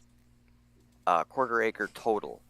That includes That's it? where everything sits on, which is the garage, the house. They're mowing like probably, I don't know, an eighth of an acre. They want So- $100 for that? Yes, Yeah. that is insane. But here's the deal. Man, they're trying to take you for a ride, dude. But here, no, that's not true, because here's the deal. Not only are they supposed to be mowing these days, but you got to edge around the yard. You got to really manicure the job. That's true. And it's yeah. and it's funny because Megan just took the words out of my mouth. The Friday before I left for my golf trip, my wife says, "Hey, Right. there's somebody in the neighborhood that can't get their lawnmower started and wants to know if you wouldn't mind coming over and mowing their lawn for them." And I said, "Okay." And guess what, Megan? Exactly what you said. All I said, she said, "How much would you charge?" And I said, just buy me a bottle of something or some beer. And For so gas, just replace the gas. she bought me a Yeah. she bought me a 12-pack. I keep freezing on YouTube. You are here too. Yeah, you're Yeah. yeah. I'm also on Discord. Yeah. See, it looks fine to me. You're Yeah, freezing you on us froze. here. You've been froze for like a minute, but I You're- still hear you. Yeah, your voice is great. That's why we weren't really saying anything, because your voice Yeah. is great, but you were frozen on your video. At least you weren't making a funny face when you I froze. know, right? That's what I always worry about. If I freeze, I hope I'm not making some stupid face. So let me ask this question back on education. I'm back. Okay, cool. Yeah. I'm glad we're getting back to education. Let's get back to Yep. education, because I believe that the teachers are really our unsung heroes, especially even through the pandemic, trying to do Zoom classes, which a lot of them were not prepared to do, and they kind of made it work. Are there anything? Because here, and this is why I'm asking. No one's teaching CRT in class in elementary school or even in high school. That's usually a kind of a class they usually take as an elective as in law school or in some kind of college that has something that they want to describe. Are you guys okay with people teaching about the real history of America? Or do you want the watered down version? And I don't want to say whitewashed version. I'm just saying the watered down version, and only talk about the good things that America has done. What say Absolutely you? disagree with that last, the Yeah. latter. I'd Same say here. Give it where history tends to repeat itself, especially when you are ignorant of the history. Or just blindly But looking also, we away. just got to accept what we've done. Like, I learned about what we did to the Native Americans up here in the Northwest, and I'm like, I never heard of that. Trailer And tears. it's well, not just Yeah. that's in a different part, but what we did in the Northwest, like, I never heard of that, and we were just awful, terrible, still are. So let me ask. I'm not trying to play stump the chump. I don't like to do that. But I'm going to ask a couple of questions here, and I just want to play. If you know the history. How many people on the panel, and also without looking it up, if you're in the chat, how many people, and I know the cameraman, you already know the answer to this. How many people know the story of Emmett Till? I don't. I do not. I remember the name. I don't remember the story off the top of my head. Heard the name, never. I don't think I remember the story. Okay. Emmett Till. I'm pretty sure he was a black man. Yep. Yeah. So a quick version of Emmett Till. Emmett Till was a young man. I don't know the exact age, so I don't want to be misquoted, but he was either a teenager or just slightly under a teenager, who was traveling to somewhere in the South. And again, forgive me if I don't remember the exact state that he was traveling, but I think it was Mississippi or Alabama, one of those two. And no clue. I can't believe you guys don't know this. This is really crazy to me. So Emmett Till was in a state where he was free. He didn't have a whole lot of, issues with people. So he went to the big city of Alabama or Mississippi, saw a white lady, and the white lady said that he looked at her in her face and gave her like the googly eyes, like, "Oh, you fine, woman." People found out about it, and they tortured this kid. Wow. Killed him. That's what I remember it too. And then his mother, the conversation guy knows about this. The mother, when he died, said, "No, you can look it up. You can see his picture still." That she wanted to have an open casket because she wanted them to see what they did to her son. And it struck an accord with the civil rights movement. He is still a legend to this day. He would have been like 80-something years old, I think, this month. Oh, wow. And then they found out she made it up. I bet she. The white lady ended up lying on her deathbed and said she made the whole thing up. She did it as a way to white knight other dudes into doing something for her at the time. And so here's the question. Is this part of the history that people want to hear, should hear, because it talks about the plight of citizens? And that's who, black people are citizens, folks. Yes. This is the plight of the citizens and how citizens of this country came to be where we are today. What say you?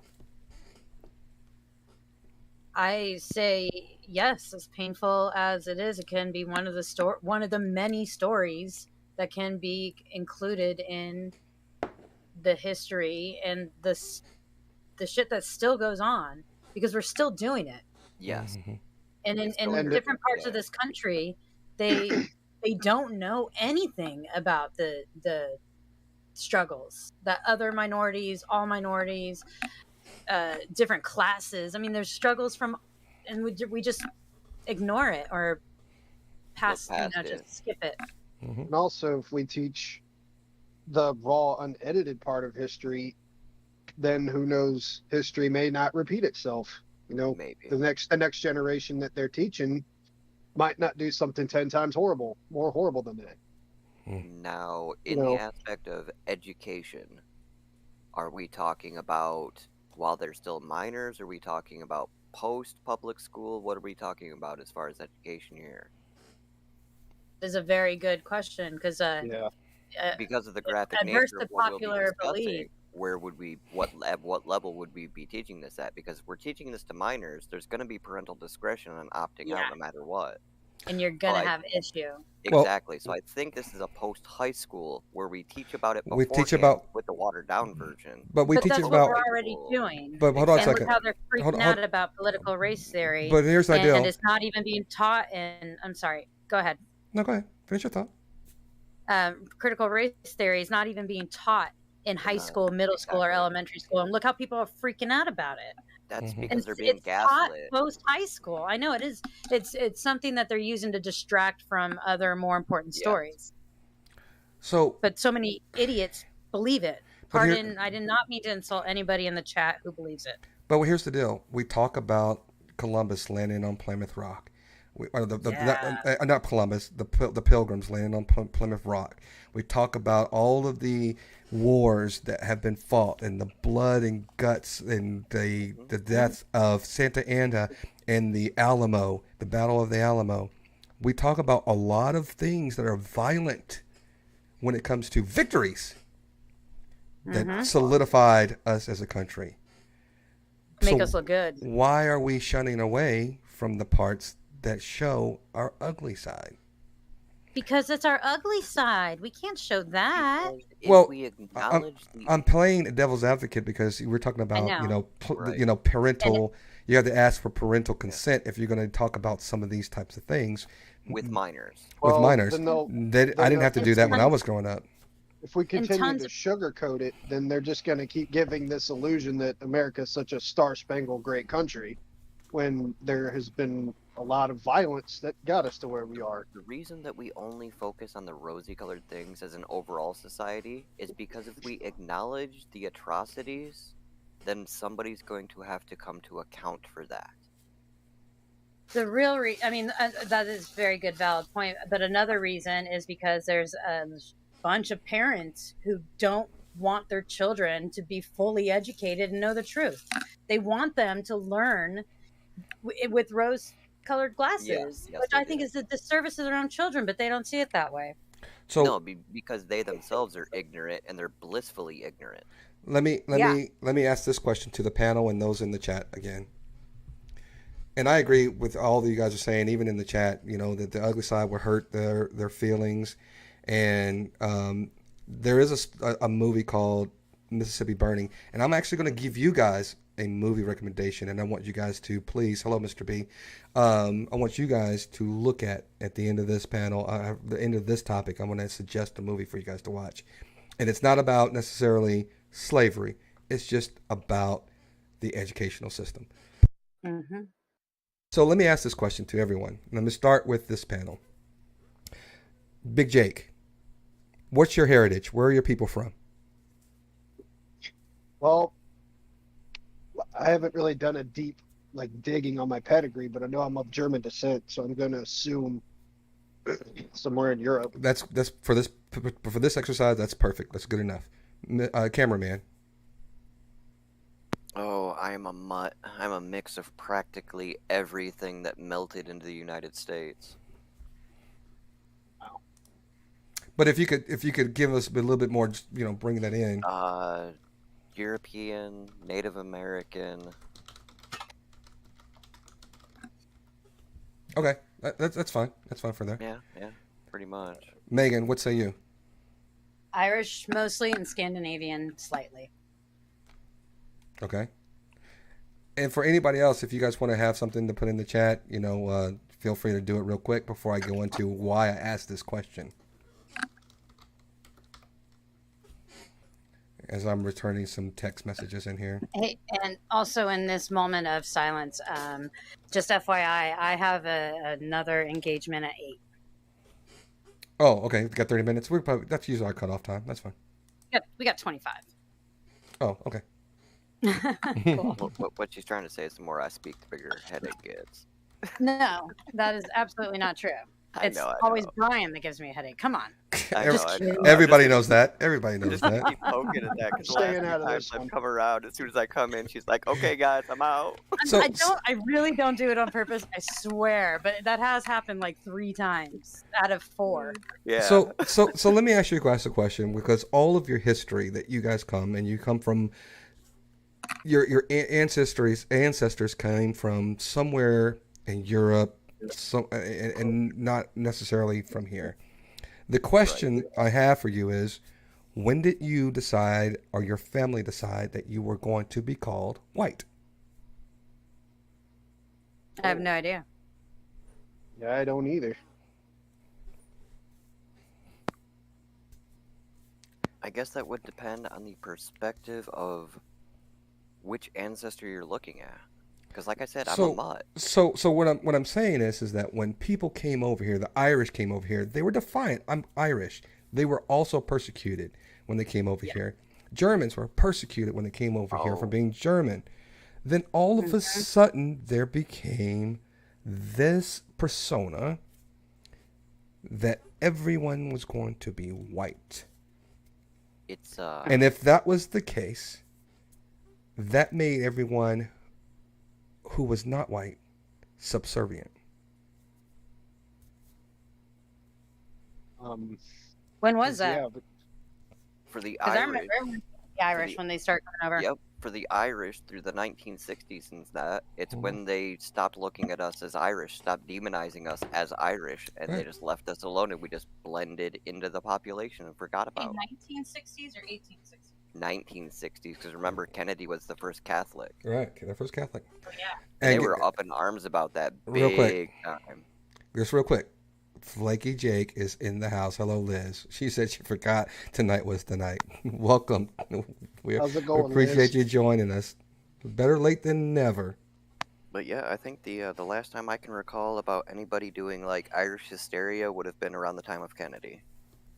And then after Kennedy was killed because of that tragedy, nobody wanted to touch on that issue because bashing on Irish people was pretty much the same as bashing on Kennedy. Am I not seeing Mr. B's comments? Oh, never mind. I got to go up there. The country has a big problem to solve. We are not going to push forward dwelling excessively on the past. I believe that not dwelling on the past, but educating yourself on the past is part of our heritage as a country. If you don't believe in the past or don't think that we should be dwelling on the past, why have history books at all? Yeah, why not just keep banging your head against the wall until you get the right answer? Right. I'm not sure if I understand that.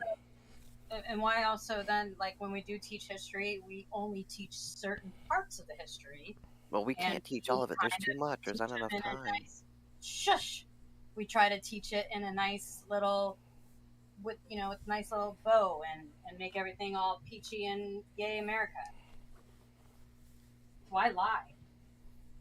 I mean, as I stated earlier, then we should be teaching about the real history of the country, or else, like I said, history is just going to keep repeating itself over and over. I mean, it's going to happen either way, but still, it's better for the generation being taught, hey, this is what really happened. Mm-hmm. Here's what not to do when you grow up. Well, again, even to Flaky Jake, who just joined us late, when did we start, or when did you start calling yourselves, instead of I'm Irish or I'm Italian and British or I'm British, did you start calling yourselves the color of our skin? Because and here's the deal. If you recall, there were 2 episodes in which I thought that the world was going to start to unite. After 9/11, we're all Americans. I don't want to hear any more about that. Black American, white Americans. We're all Americans. No African Americans, no Asian Americans, none of that kind of stuff. We're all Americans. And then there was another major shooting of some sort, and I can't remember the actual incident because we've had so many of late. We had that same type of rhetoric. We're all Americans. We're all Americans. And I still would like to know if anyone has a perspective on when did Americans decide that they were going to be called white? When did Americans decide, or who decided that they were going to be called African Americans? When did they decide that they were going to have any ethnicity in front of American? And then who makes the call? In the slave days, the politicians. Well, not even that, society. In order to make their kind feel more superior. That's why they did the labels. Should this be taught in a classroom setting? I think and I'm not talking about slavery. I'm not talking about slavery. I'm talking about demographics. I'm not even talking about demographics. I'm not even talking about demographics. Should, when white people decided to be called white, be taught in class? Oh. I think you're touching on the fact that white is in there under scrutiny is what's going to cause a rub. Yes. And yes, it is going to cause a rub, whether it's a good topic or a bad topic, because certain people, they're ignorant of what it even is, so they just assume the worst and run with it. But isn't that thought-provoking? Yes, it is, isn't it? They know nothing about the thing, yet they're already up in arms and ready to kill for it, or kill it. Absolutely. Shut it down before it even begins. Exactly. Kill it in the crib. Quite an analogy. I was going to say the same thing. The flowery metaphor. Oh, my flowers are all dead and wilted, my friend. Right there with you, buddy. I used to buy girls. I used to buy them flowers. Now I just buy them for myself, because if it's just going to sit around and die anyway, at least it's on my table. You have to fill that empty garden with something. But how many movies? How many movies have you? How many times? Here's the question, again, as I continue to. So my point is, when do we stop and censor what is being taught in the classroom? Flaky Jake, or who asked it? Call me sir. That was the reason. That was my point of that. And then as you continue hearing some of the, perplexing questions or scenarios that we lay out here before you, it's not necessarily to have a point. It's just to cause people to think on certain subject matters. We don't necessarily have to have a point. But if it's like math, nobody realizes that, what we're ever going to learn and how we can use all these fractions that we learn in class. But math is supposed to help you think through solutions. So here's another one for you. Dang, I just said all that stuff and forgot what I was going to say. Math was always my worst subject. Jesus, what was I about to say? Oh man, math was a great subject for me. I didn't like I math. hated it. I I mean, did I'm too. good with it nowadays, but math was just my worst. One of my favorite things to do in school to just pass time was to do long division, just because. On paper, just break it all down. I ditched math constantly, but I still passed. Still And- sound pathetic, but I never got past algebra 2, so. You never took You guys are a lot trigonometry? smarter. You never took No, I trig? didn't. Oh, My that's my school in didn't motion. They're offer trig. trig. My school didn't Calculus? Never took calculus. Oh, those Oh are all my fun God. things.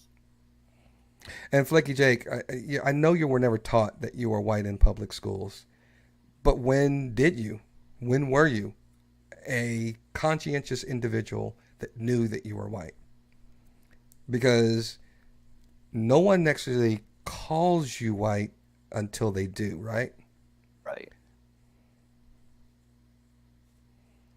And because we come from such a diverse background, and you can say that you were British, or you said you were British and something else, you normally go, hey, I'm British, or I'm Italian, or I'm Puerto Rican. That's usually what people say. I'm looking at somebody and they go, Right, oh yeah, where I'm- you're from, not yeah, what color you are. not what color your skin is. Why do white people say I'm white?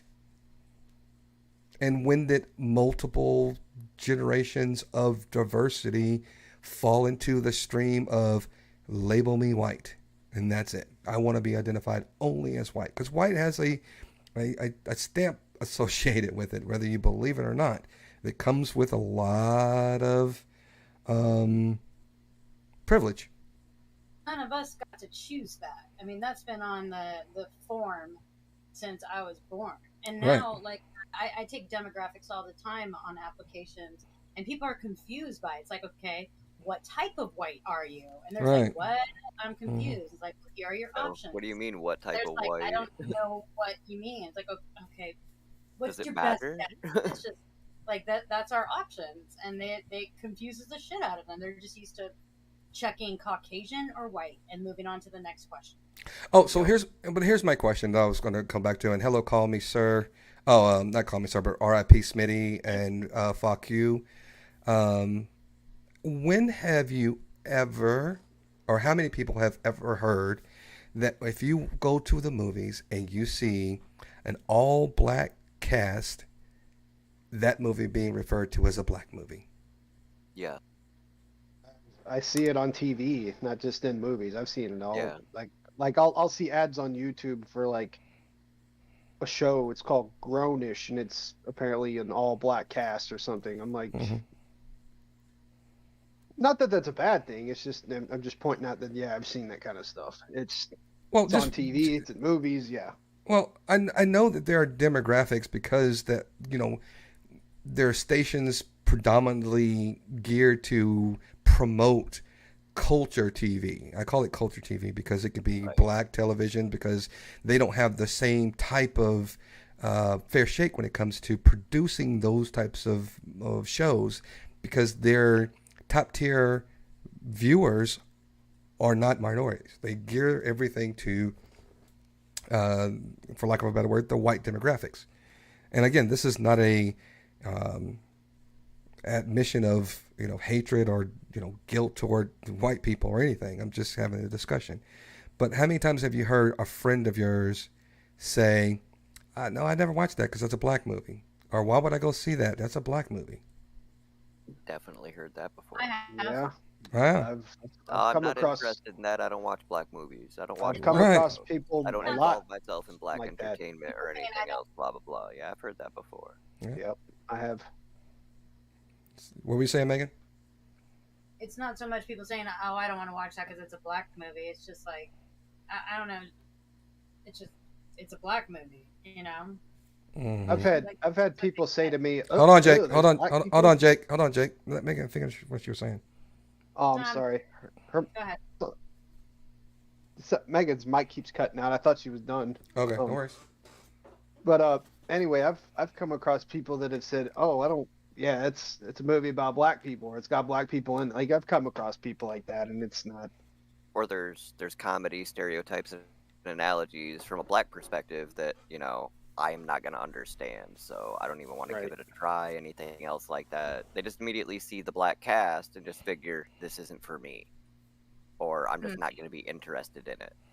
They don't self-reflect in it, which is where the black community comes back and says we want to see more representation of ourselves because we reflect in that, along with other minority groups, so on and so forth.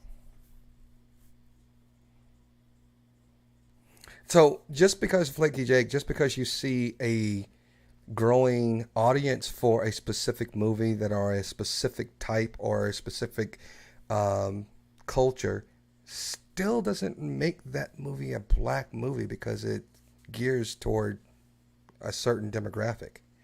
If you see an all black cast in a commercial, do you call that a black commercial?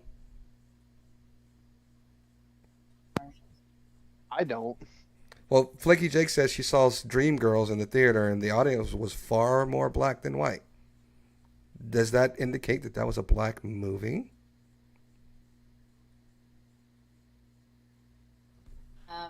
So what would you would you consider any movie a black movie, Brian? No. I think movies are movies. Exactly. Yeah. Not for everybody. Yeah, you can see a black movie. You can see a movie with black people as a white person. I mean, trying to give a good example here. How about I'm white. I love the movie Friday. How about that? Is that fair? I got an appreciation for that one, but to be honest, my favorite movie is 12 Years a Slave. I love that one. I've seen that before. Those movies are hard for me to watch. I can imagine. I can really imagine. It was not a black movie because it was about black folks. It was, it was for everybody. It was that was more or less a history. Yeah, that's what I was going to say. But Flaky Jake, too, also to your defense, I just want to make sure everybody knows this is not a condemnation to anybody in the panel or on the chat. I'm not saying anybody is guilty of any of the things that we say. This is just a conversation of what people in general have done, in my experience, personal experience, or in hypothetical situations, because this is a topic that we wanted to talk about. We talked about education and what's missing and what needs to be brought back. And then we start talking about, do we bring topics like slavery and the real American past, or the watered down past? So that's the reason we kind of delved into a different, line of thinking when it comes to what we're talking about here. So this is not a finger pointing session by no means. As far as education goes, can I take and point out that over this pandemic area, we've proven that we have the infrastructure to leave the previous school structure behind and do things virtually. Mm-hmm. We don't need the permanent daycares anymore. Well, no, socializing is a big part of people growing up. I'm not saying that isn't. I'm just saying we have the infrastructure to do it remotely. Mm-hmm. Yeah, but still, you need some type of human interaction. Just doing things over a screen. But before, we didn't have the advent of even having the infrastructure for it. Yeah, that's true. Or not, it's still a key part of education. Right. I'm just saying that's a big step. That's a that's a watershed moment of being before something was available and then after something was available and proven. And I'm sure there's school districts that are trying to go all completely remote and try to maybe put around the possibility of eliminating public schools. I mean, I mean, I'm not saying it'll happen, but it's a possibility. And listen, I wouldn't rule it out. I just want to say something real quick. On this, Although, no, I'm not going to change it. I'm not going to say and change it. I'm just going to say. No, I gotta go. I have to go. To one, this is to you. This is to Megan, by the way. Oh. This is to her. See, I can't even try to get a good one in on her because she always tries to like cut me off before I even get a zinger in. She's slapping your hand like, no. I did start speaking before you. I know. And I'm just used to people talking over me, so I just talk over them. My bad. I'm sorry. So I know this is not our normal Tuesday, but I understand that these topics get veered off into other little side conversations. But you know, you're always free to stick around if you wanted to. That's all I'm saying. Wait, that was directed to me? Yeah, you're the one who said you had to leave, so I knew you said you had other things that you wanted to get into, so I'd say you can stick around. No one's rushing you to go.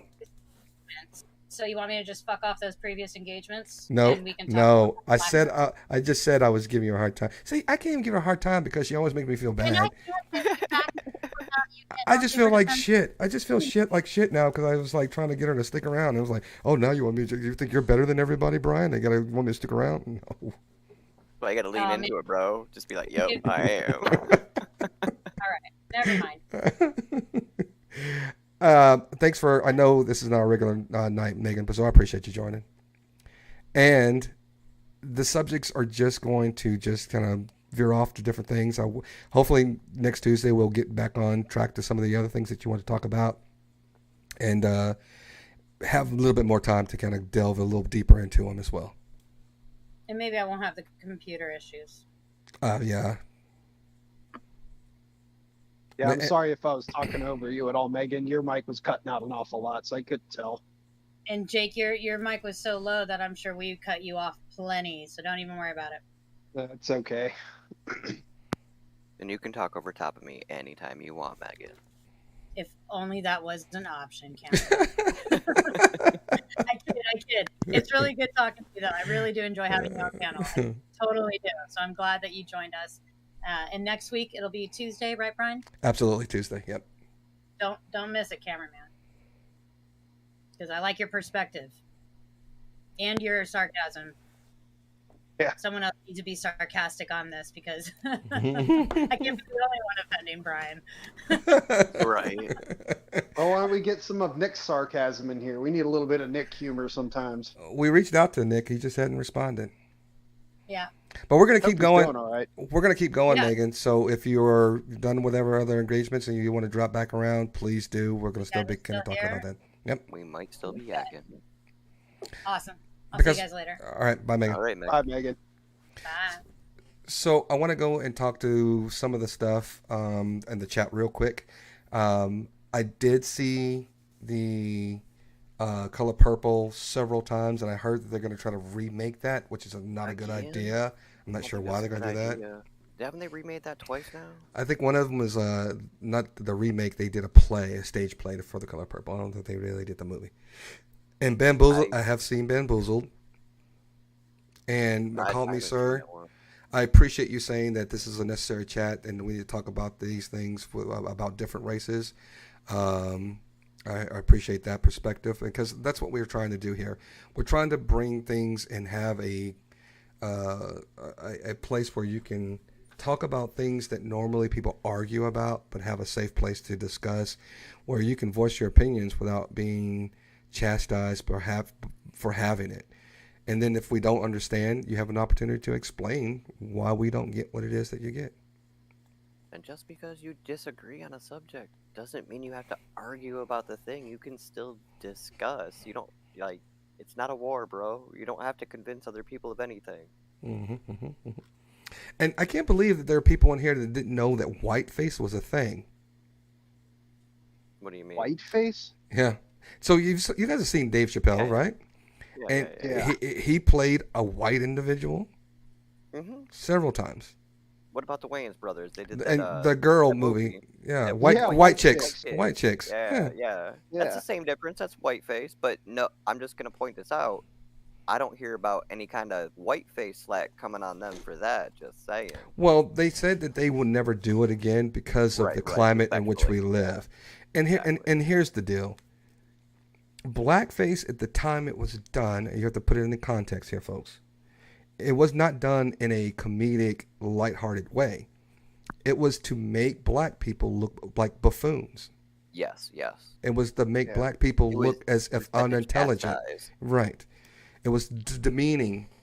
And there were other black actors that were trying to be in movies that had to take slave roles or maid roles or butler roles. And Right, right. this was not in jest. This was in demeaning value. So and there's a debate right now because the comedians are taking such a lashing on some of the content that they discuss. No, I And can't believe that. That is so horrible. What happened to comedy? Bro? Right, We I can't can't laugh believe it. anymore. You're right. We can't Yeah, fucking laugh There's been anymore. there's been a lot of comedians Bro, does around in society the know last what couple of happens? years. Does society know what happens when you take away our ability to laugh?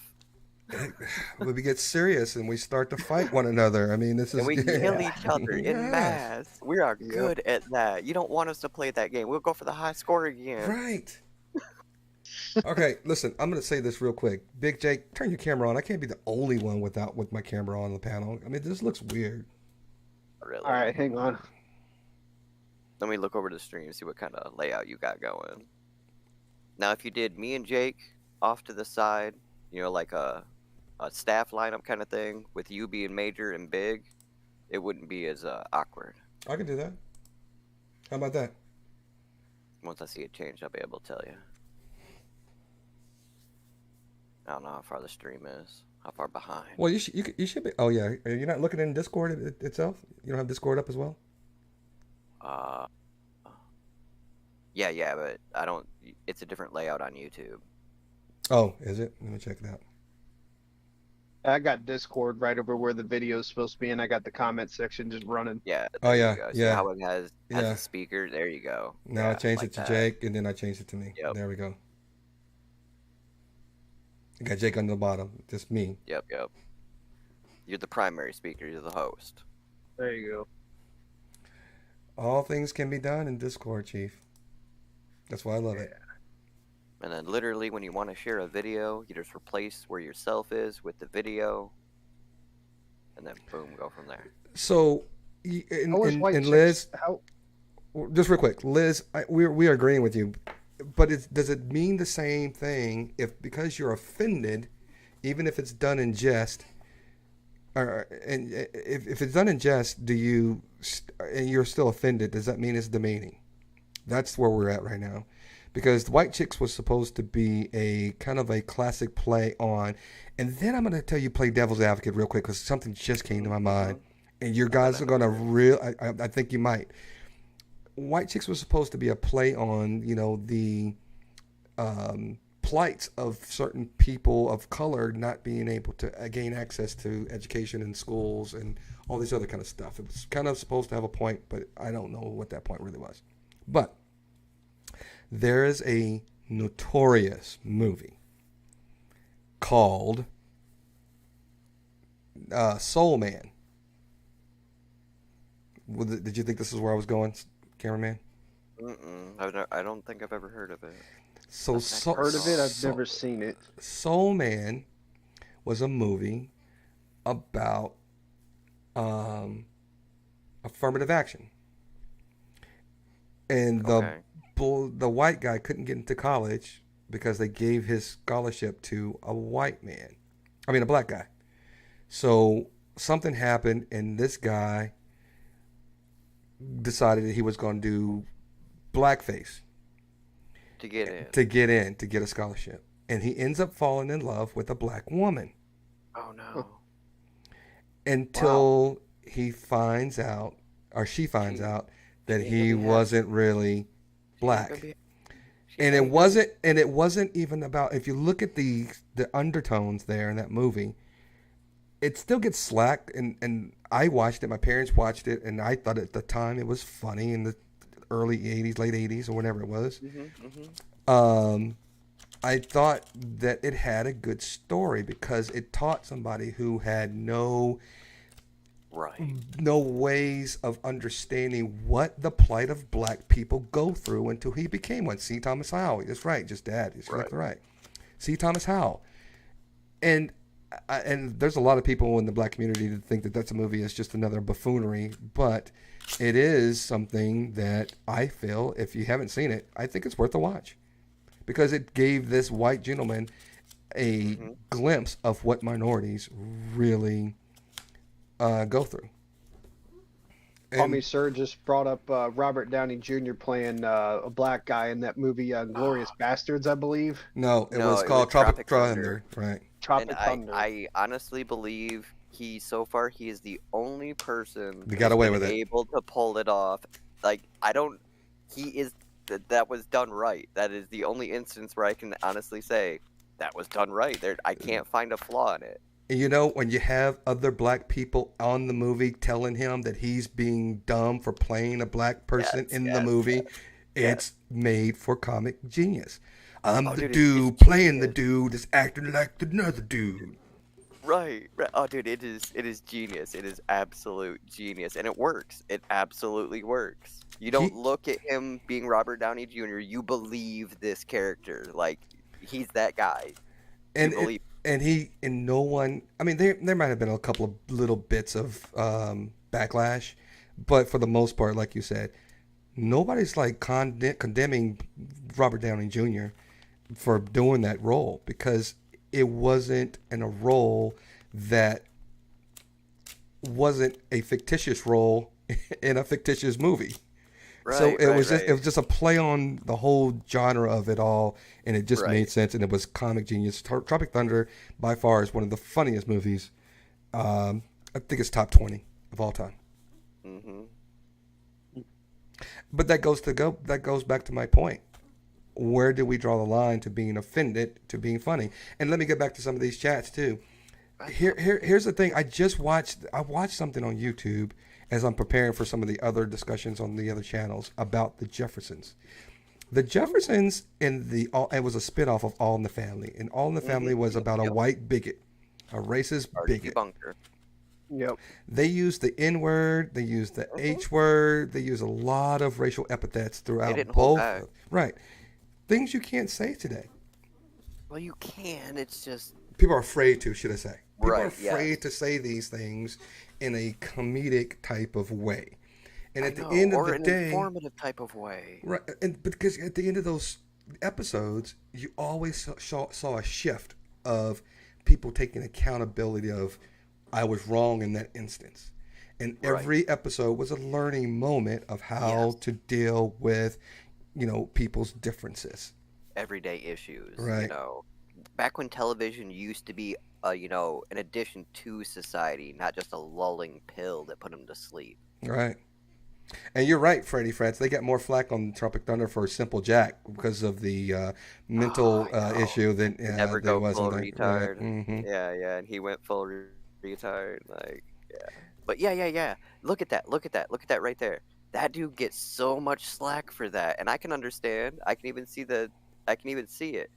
Mm-hmm. But Robert Downey Jr., he gets like a complete pass. Right. But I get it. He got it right there. I'm not saying the other dude didn't get his. The other part was fine. It was great. He did it exactly the way it was intended.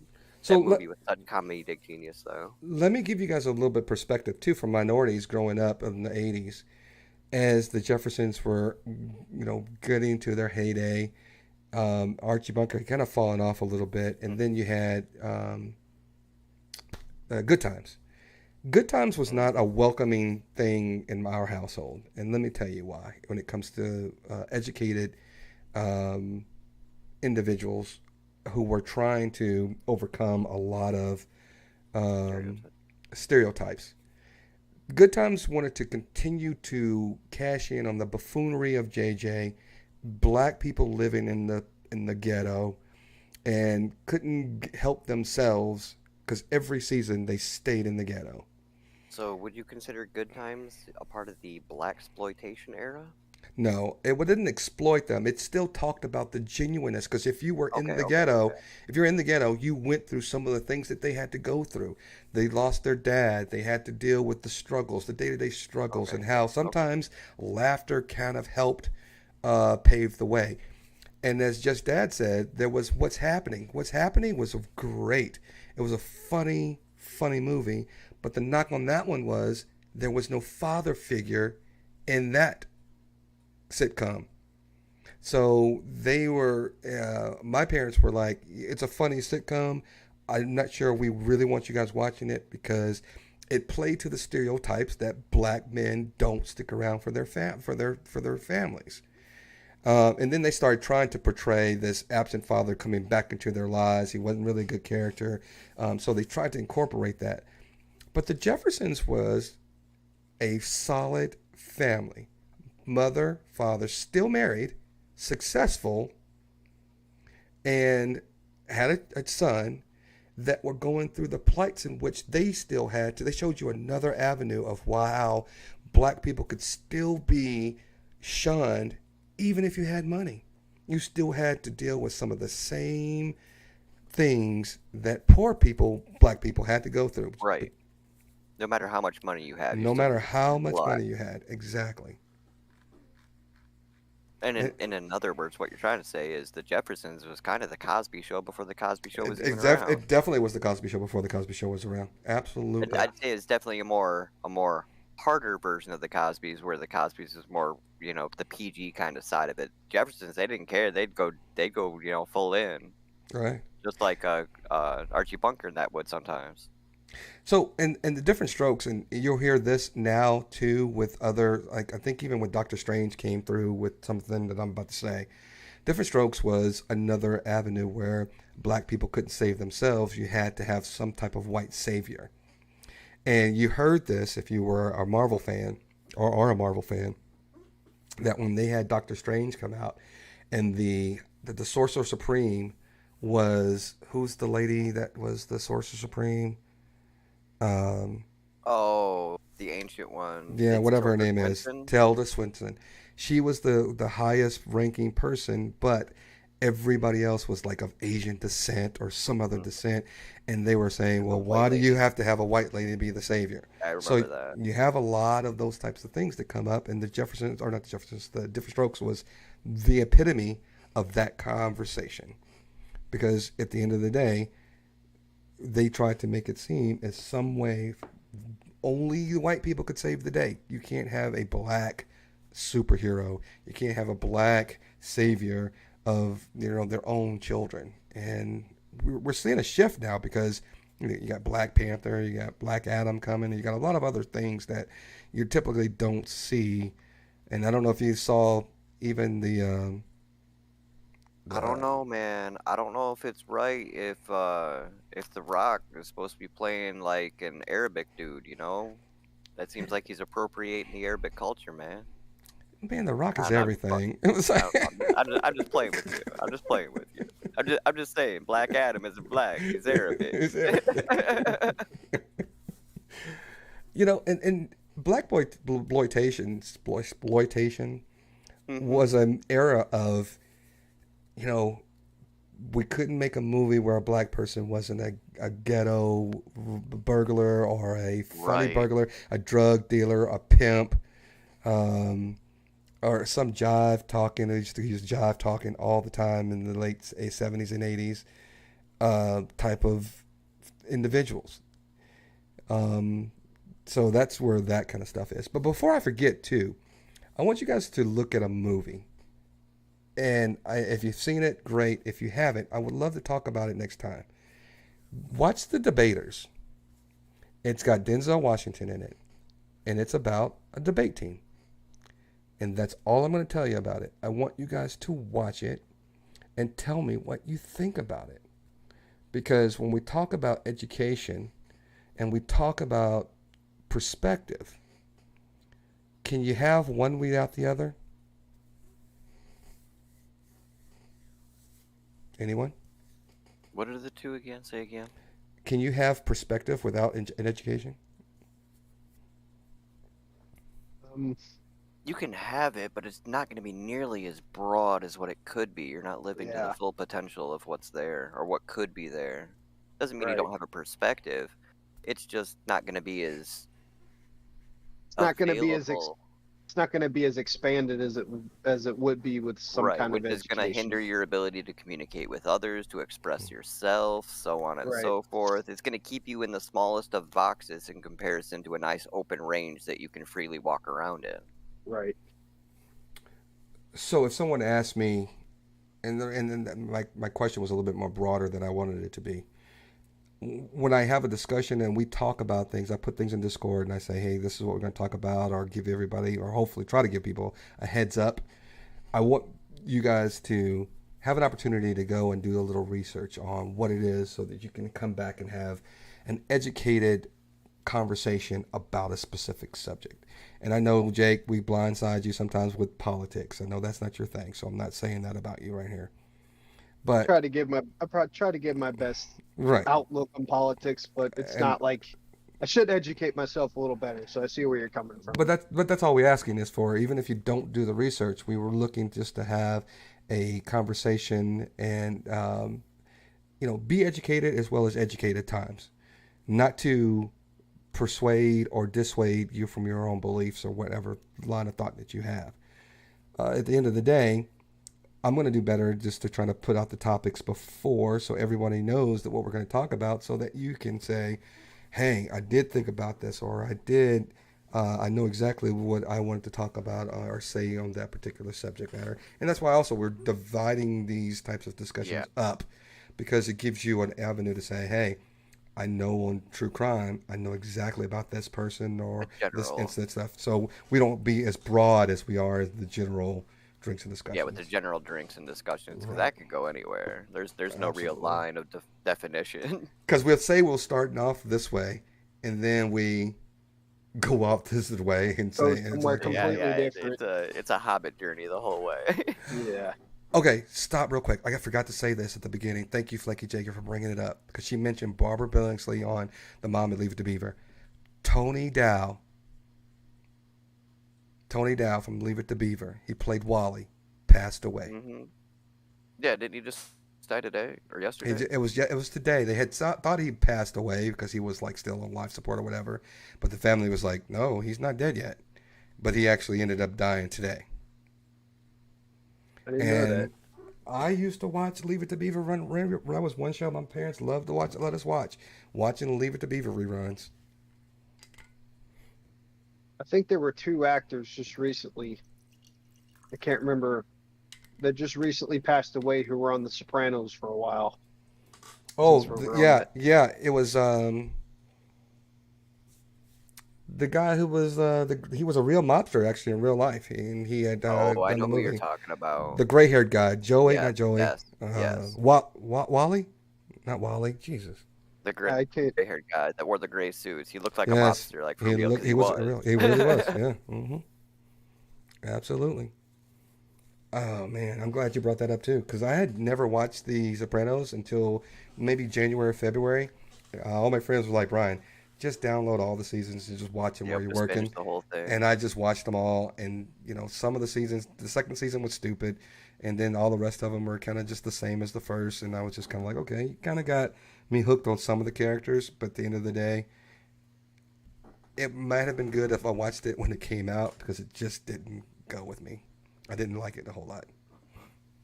You know what I've learned about watching those TV series shows? Don't get attached to characters, because you never know if that character that you get attached to is going to die, and then you're going to just be like, I'm not watching this shit anymore. The fact that you're getting attached to it is done by force. That's not your choice. That's a trick that development does, because they intend to kill them off. Yeah. Okay, wait a second here. Again, I'm going back to the chats. Liz, you're going to have to take this Ted Bundy story to True Crimes and subscribe today, because I want to hear all about that one.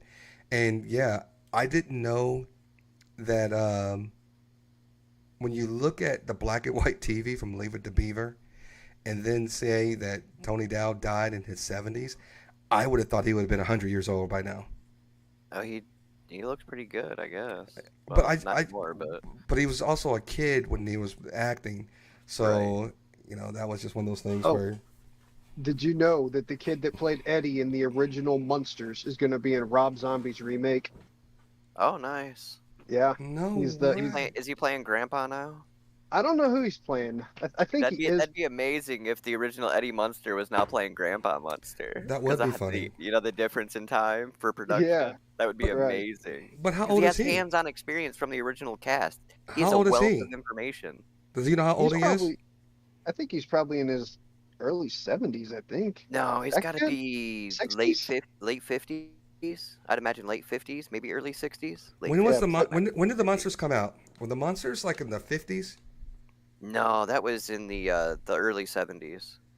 Yeah, Butch Patrick. He's playing the Tin Can Man in the new one, and the Munsters. When was that? I'm looking. I see you. So Tony Dow was 12 when he started Leave It to Beaver. Wow. But you know what? The new Munsters, they tried to replicate Fred Gwynn as best as they could, and I'm like, I don't know, it's not that convincing. I don't think it's gonna go anywhere, but maybe a season that you can binge watch and then no more Liz, further production. Liz is saying he's in his 60s right now. Okay, yeah, late 50s, early 60s is what I was guessing. Yeah, first episode for the Munsters was September 24th, 1964. So. Oh, okay, my bad. I Yeah. thought came out in the early 70s. Apparently, it came out in the mid 60s. And I believe Butch Patrick, he was probably like, he had to at least been 8 or 9 when they started, at least 10 years old, maybe. Yeah. And if I recall, Butch Patrick came out did some stuff after this and made some cameos. He's still kind of a short little kid, isn't he? Kind of looking like. Oh yeah. He's a really short he's individual. like 5'6" or something. Yeah, he's a little man. He's not like little, like a little person little, but he's small stature. Remember this though. Remember this though. Tom Cruise is only 5'6". I heard that. Yeah. But Ronnie James Dio was only like 4'8", I think. Oh, but he would have been so much fun to have around. Who's Ronnie James Dio? Who is this? Ronnie James Dio is? No. Burn this man. Burn this man.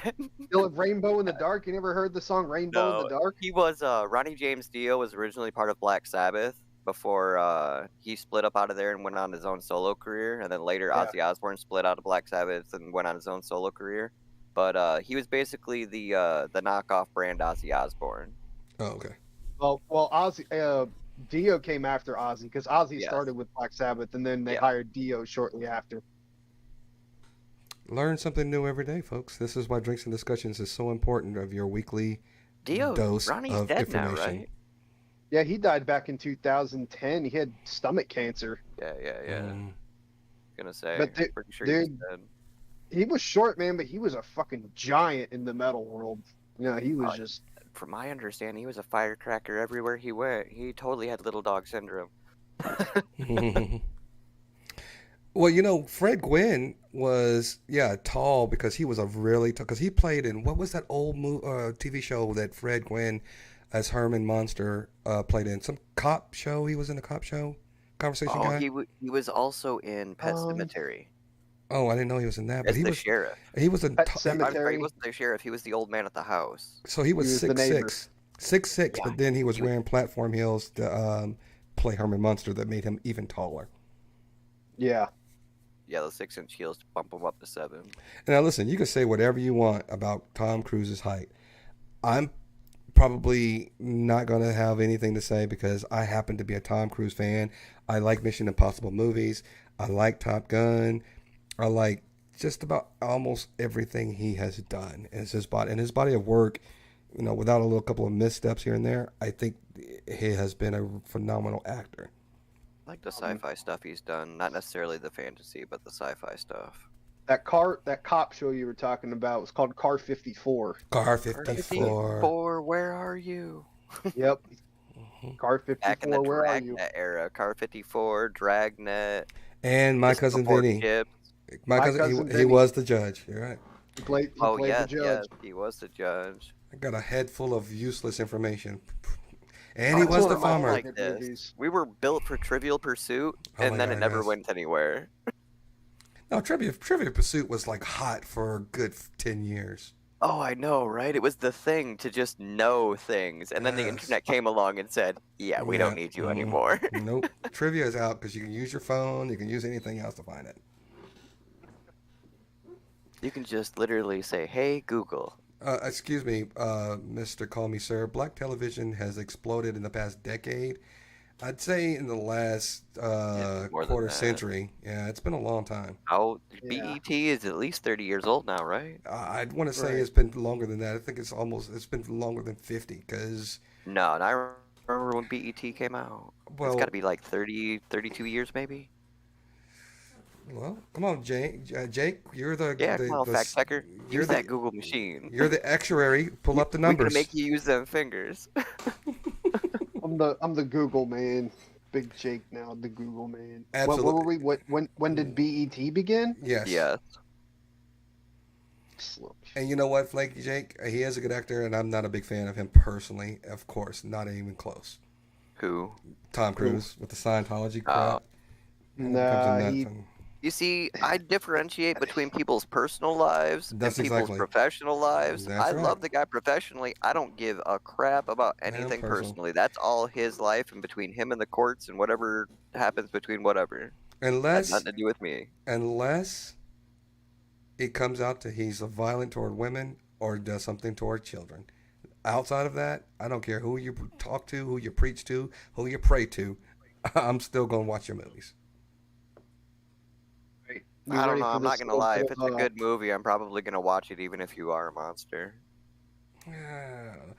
I know I don't agree with it what do you either, got? but we can't have everything we want. If it's a good movie, it's a good What do you movie, got, Jake? bro. What do you got? What do you got, Jake? So BET it aired on January 25th, 1980. Wow. So it's been around for about 40 years. About 40, 42 years. You about 42 halfway years. way under, so yeah. Yeah, I guess I lost because I went over, but instead of went under, I instead of equally went under, so So you take it's- it high, yeah. I'll take it low. We'll knock it down. we split So, the yeah, winnings.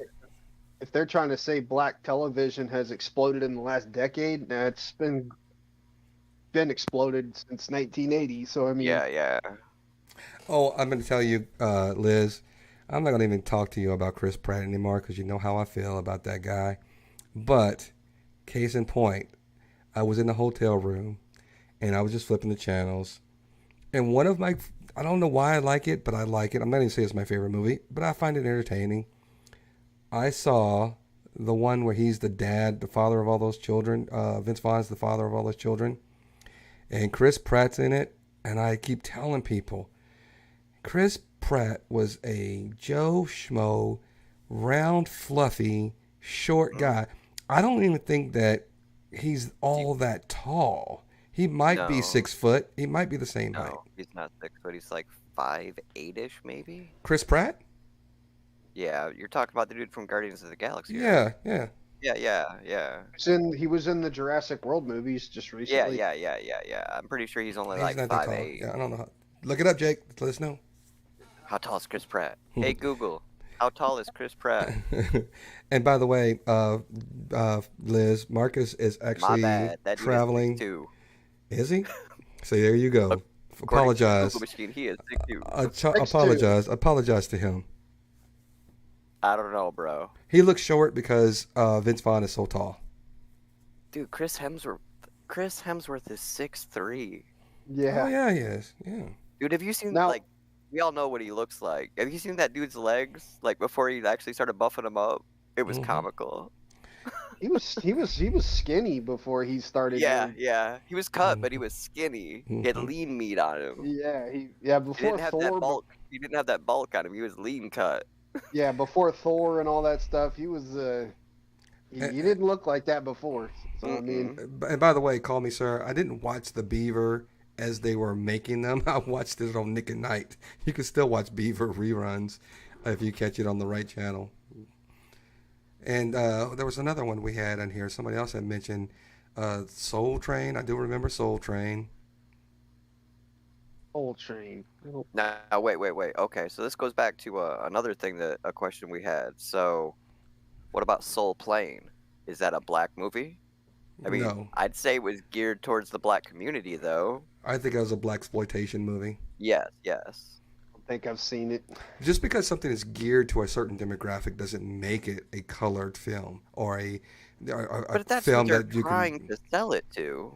Yeah, that's what they're trying to push. But No, I you mean, have a like I target said earlier, audience. You have a target audience, but it doesn't mean Right. that you're eliminating other viewing audiences. Every Right. commercial, and here's the deal: you may not know this.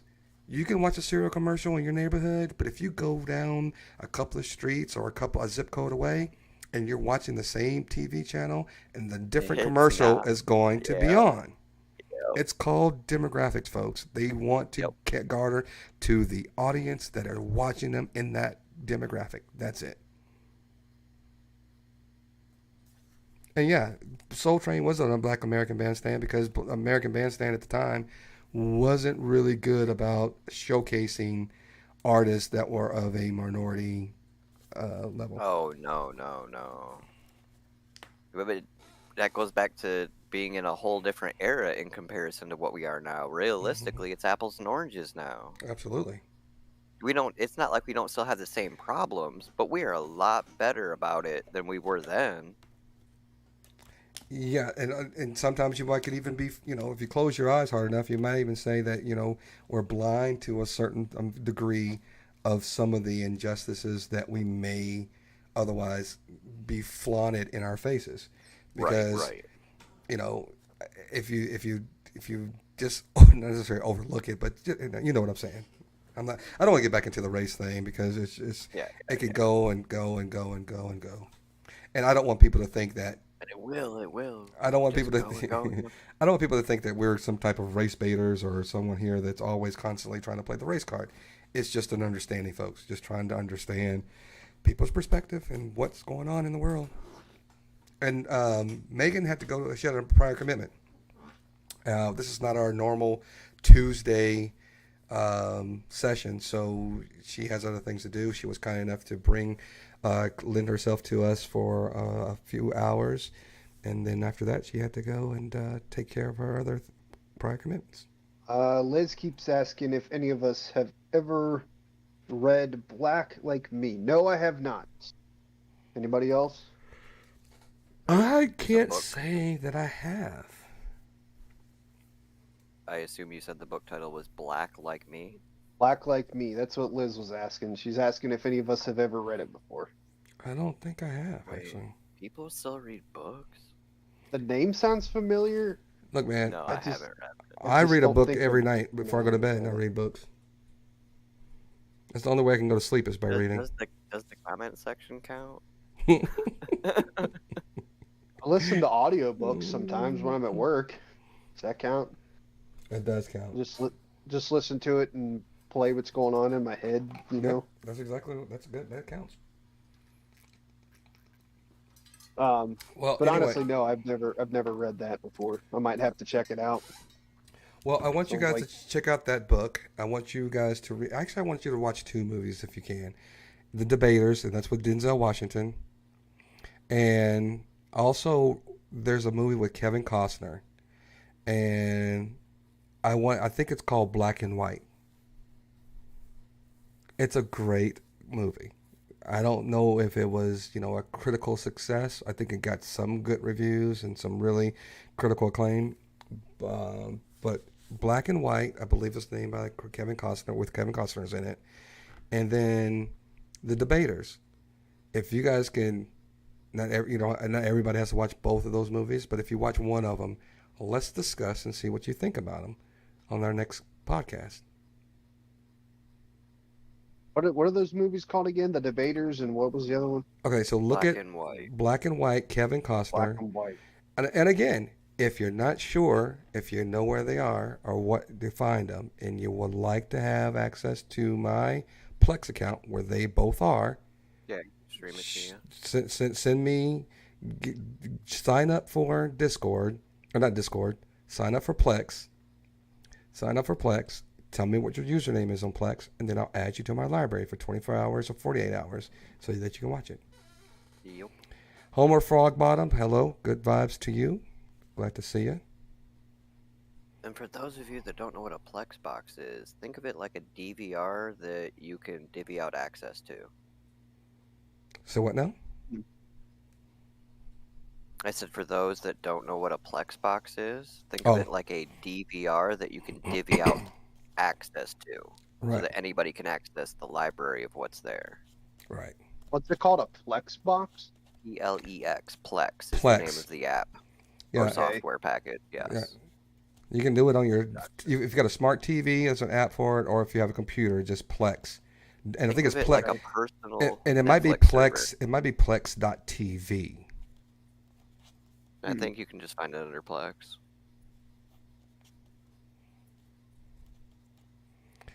What's this? I am back. Can we not? Don't even acknowledge it, Jake. Don't worry about that. Don't worry about that. All right. Anybody knows, and been here, they know that we're not about that bull corn, and we're not going to even address it. Because if you look at the end of the day, I'm not scared of anybody. You're not scared of anybody. Nobody's scared of anybody. So let them continue. Let them talk to themselves. Let them talk to themselves. That's it. Oh, I just didn't want this place to turn into a war zone or something. People are starting to kind of roll in asking questions about other channels that we don't even want to even discuss or talk about because we're not even do that stupid stuff. No. Yeah, I just didn't want our chat to turn into a war zone there for a minute. You got it. No worries, man. It's the chat, isn't that what it's for? Yes, yeah, good point. And you know what? Call me sir. Donnie Simpson was the host of BET, and he did like all the videos and everything else. He was the coolest. I think he still does radio, believe it or not. Ooh. I think he's still around, but not sure. Why does it show 4 people? Yeah, why does it show 4 people in the YouTube but only 3 people in the Discord? Because it's 3 of us in Discord. We got 14 viewers that are actually looking at us right now. Yeah, but if I'm looking at the YouTube, I see you in the big one, and then me and the other guy, and then another one. That's just my share screen. So if I wanted to share a screen, that's just that's the Drinks and Discussions little thing. I'm like, who is that, and why are they lurking? I ain't hear them say I went back to YouTube and I saw it too. I'm like, who's kind of spying on us there? That's me. Good looking out though. Good looking out. I appreciate that. And Megan's already. I told you to call the assassin off. And situational awareness, man. And Megan's handling the chat for us. So even though she's got other commitments, she's always got Drinks and Discussions back. So we appreciate her taking care of that business over there. Appreciate that. Isn't kicking people and moderating the chat? Isn't that like the moderator minigame anyway? Yep. But we got Liz, and she's a moderator. We've got a couple other moderators out there that are doing that too. No, please tell me that Bob Johnson is not a Trump supporter. I don't think that's the case. Who is Bob Johnson? He started BET. He was like one of the first black billionaires. Oh, I can guarantee he's probably a Trump supporter. I didn't know if I heard that. That would be surprising to me. He's got a ton of money. I guarantee he was a Trump supporter. You might be right. Because he started Ebony Magazine, Jet Magazine, everything that was centric to black culture. He was $1 billion during the Trump era just because Trump was president. No. I never He stopped owning BET in the 90s. In the 90s, he stopped being their chief executive officer, and I think he sold some of his other stuff. Yeah, but you know what I was getting at. Yeah, all the people that have a bunch of money during that era, they made a bunch more money, even more. You know how the rich always get richer, poor always get poorer is the adage. Well, the rich really got richer in that bang. They accumulated a lot more wealth. Oh, geez. Hold on a second. Let me just type something in the chat. Did you see today? We just gave $57 billion or something like that to Intel to manufacture chips stateside. Yes. which is the preempt that China is going to invade Taiwan. We're just going to let them do it, just like with Russia and Ukraine. Yeah. Because Taiwan's our primary chip manufacturer. This is preparatory. This is Well, yeah. preparatory for all of that. China, they're thinking of China is trying to thinking about invading Taiwan, and just when Nancy Pelosi is thinking about traveling to Taiwan, and they're trying to tell her not to go. Action over that too. Mm-hmm. And then that chips thing passed what today? I think it was today. So that's if you're paying attention, that's all preparatory so that we can start creating our own supply here because we know that our current supplier is about to get forcefully taken over. Mm-hmm. And we are not going to defend it because I don't think Taiwan's a NATO country because they're not, according to China, they're not a country. Well, I still don't understand why we can't develop some of the things that and I know we still want to help promote the economy for other countries, but we should also, when you're talking about oil dependence, why are we not technology dependent on some of the things that we use day to day? Chip manufacturers, not only just for your computers, but for the cars and etc. There's a lot of things that people just seem to, in their soliloquies, when they talk about oil independence and how we're relying on the Arabs and the Saudis for this and that, seemingly so easily to forget that we're also not dependent when it comes to chip manufacturing for our cars and for our computers. We were up until today. Well, we haven't been dependent because we have been shorting ourselves on the manufacturing them if we have been, because we just don't have the resources to spin them out the way they have. That's why it was all based out of Taiwan, because the raw materials were coming out of China. Right. Because they're the largest cache of raw materials. Right. So what are these chips you say you're talking about? Chips Computer chips, silicon, wafers. Oh, okay. Physical, chips. So the chips are the computer, the brain. So there's the CPU, the central processing unit, that actually is used for to unlock your car, to remote start your car, to run some of the diagnostics and the things that keeps your car running. A lot of times people don't understand your car is more reliant upon the technology than it is the gasoline that you have to fill up in order to actually drive it. The gasoline engine just provides the electricity needed to operate the electronics. Right. And as we continue to move away from fossil fuel, that gasoline will be obsolete. And just like you see in the Teslas and other smart cars, that you won't need fuel in order to run it. Don't even get me going on that. No, I won't. Let's start it. Absolutely. But I think the batteries are still the main reason why we're not 100% reliant upon those electric cars.